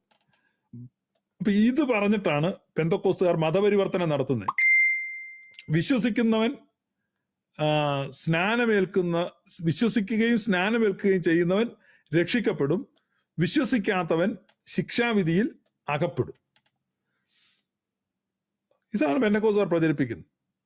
അപ്പൊ വിശ്വസിക്കാത്തവൻ ശിക്ഷാവിധിയിൽ അകപ്പെടും. ഓക്കെ, അപ്പൊ വിശ്വസിക്കുന്നവർക്ക് എന്ത് സംഭവിക്കും? അപ്പൊ വിശ്വസിക്കാത്തവർ ശിക്ഷാവിധിയിൽ അകപ്പെടും എന്നുള്ള ഒരാശയമാണ് അവർ പ്രചരിപ്പിക്കുന്നത്. അപ്പൊ നിങ്ങളോട് ആരെങ്കിലും നിങ്ങളുടെ ബന്ധത്തിലോ പരിചയത്തിലോ ഉള്ള പെന്തക്കോസ്തുകാർ ഈ വാക്യം ഉന്നയിച്ചാൽ നിങ്ങൾ അപ്പോൾ തന്നെ ചോദിക്കണം, വിശ്വസിക്കാത്തവൻ ശിക്ഷാവിധിയിൽ അകപ്പെടും എന്നുള്ള അതേ വാക്യത്തിന്റെ ആദ്യ ഭാഗത്ത് വിശ്വസിക്കുകയും സ്നാനം ഏൽക്കുകയും ചെയ്യുന്നു രക്ഷിക്കപ്പെടുമെന്നുണ്ട്. അപ്പൊ വിശ്വസിക്കാത്തവൻ എന്ത് സംഭവിക്കും? ശിക്ഷാവിധിയിൽ അകപ്പെടും. അടുത്ത് എഴുതിയിരിക്കുകയാണ്, വിശ്വസിക്കുന്നവൻ എന്ത് സംഭവിക്കും? വിശ്വസിക്കുന്നവരാൽ ഈ അടയാളങ്ങൾ നടക്കും. എന്റെ നാമത്തിൽ അവർ ഭൂതങ്ങളെ പുറത്താക്കും, പുതുഭാഷകളിൽ സംസാരിക്കും, സർപ്പങ്ങളെ പിടിച്ചെടുക്കും, മരണകരമായ യാതൊന്നു കുടിച്ചാലും അവർക്ക് ഹാനി വരികയില്ല, രോഗികളുടെ മേൽ കൈവച്ചാൽ അവർക്ക് സൗഖ്യം വരും എന്ന് പറഞ്ഞു. അപ്പൊ വിശ്വസിക്കുന്നവരുടെ അടയാളം ഇതാണ്. നിങ്ങൾ വിശ്വസിക്കുന്നവരാണോ? അവർ ക്ലെയിം ചെയ്യുന്നതാണ്. നമ്മൾ വിശ്വസിക്കാത്തവരാണ് ശിക്ഷാവിധിയിലാകപ്പെടും. അപ്പൊ നിങ്ങളോട് അവർ പറയും, നിങ്ങൾ വിശ്വസിക്കാത്തവരാണ്, നിങ്ങൾ ശിക്ഷാവിധിയിലാകപ്പെടും. അപ്പൊ നിങ്ങൾ തിരിച്ചു ചോദിക്കണം, നിങ്ങൾ വിശ്വസിക്കുന്നവരാണോ? ആണെങ്കിൽ നിങ്ങൾ കൈകൾ വെച്ചാൽ രോഗികൾ സൗഖ്യമാകണം, നിങ്ങൾ തൊട്ടാൽ മരിച്ചവർ ഉയർക്കണം, നിങ്ങൾ വിഷം കുടിച്ചാൽ നിങ്ങൾ മരിക്കരുത്, നിങ്ങൾ പാമ്പിനെ കണ്ടാൽ പിടിച്ചെടുക്കണം. ഇത് അവർ ചെയ്യുന്നുണ്ടോ? ഇതാണ് ബൈബിളിന്റെ ആക്ഷരിക വ്യാഖ്യാനം കൊണ്ടുവരുന്ന അപകടം. അതായത് അതിന്റെ കോണ്ടെക്സ്റ്റ് എന്താണെന്ന് മനസ്സിലാക്കാതെ. അപ്പൊ നിങ്ങൾ ഒരു ബൈബിൾ ടെക്സ്റ്റ് വ്യാഖ്യാനിക്കുമ്പോൾ ടെക്സ്റ്റ്, പ്രീ ടെക്സ്റ്റ്, കോണ്ടെക്സ്റ്റ്, ഇത് മൂന്നും ചേർത്ത് വെച്ച് വേണം വ്യാഖ്യാനിക്കുവാൻ. Text, pretext, context. അതായത് ഒരു ടെക്സ്റ്റ് എടുത്തു കഴിയുമ്പോൾ അതിന് മുമ്പും അതിന് ശേഷവും എഴുതിയിരിക്കുന്ന എന്താണെന്നും, അത് ഏത് പശ്ചാത്തലത്തിൽ എഴുതിയെന്നും, അത് ആർക്ക് എഴുതിയെന്നും, അല്ലെങ്കിൽ ആരോട്, എപ്പോൾ, എന്തിന്, എവിടെ വെച്ച് പറഞ്ഞു എന്നും ഗ്രഹിച്ച് അത് വ്യാഖ്യാനിക്കണം. അതാണ് ശരിയായ ബൈബിൾ വ്യാഖ്യാന രീതി. വികലമായ ബൈബിൾ വ്യാഖ്യാന രീതികളോടെ നിങ്ങളെ ചതിക്കുവാൻ വരുന്ന ആട്ടിൻ തോലിട്ട ചെന്നായ്ക്കളെ തിരിച്ചറിയുക, സൂക്ഷിച്ചിരിക്കുക, അവരെ ഒഴിഞ്ഞു മാറുക. ദൈവം നിങ്ങളെ എല്ലാവരെയും അനുഗ്രഹിക്കട്ടെ. May God bless you. Thank U.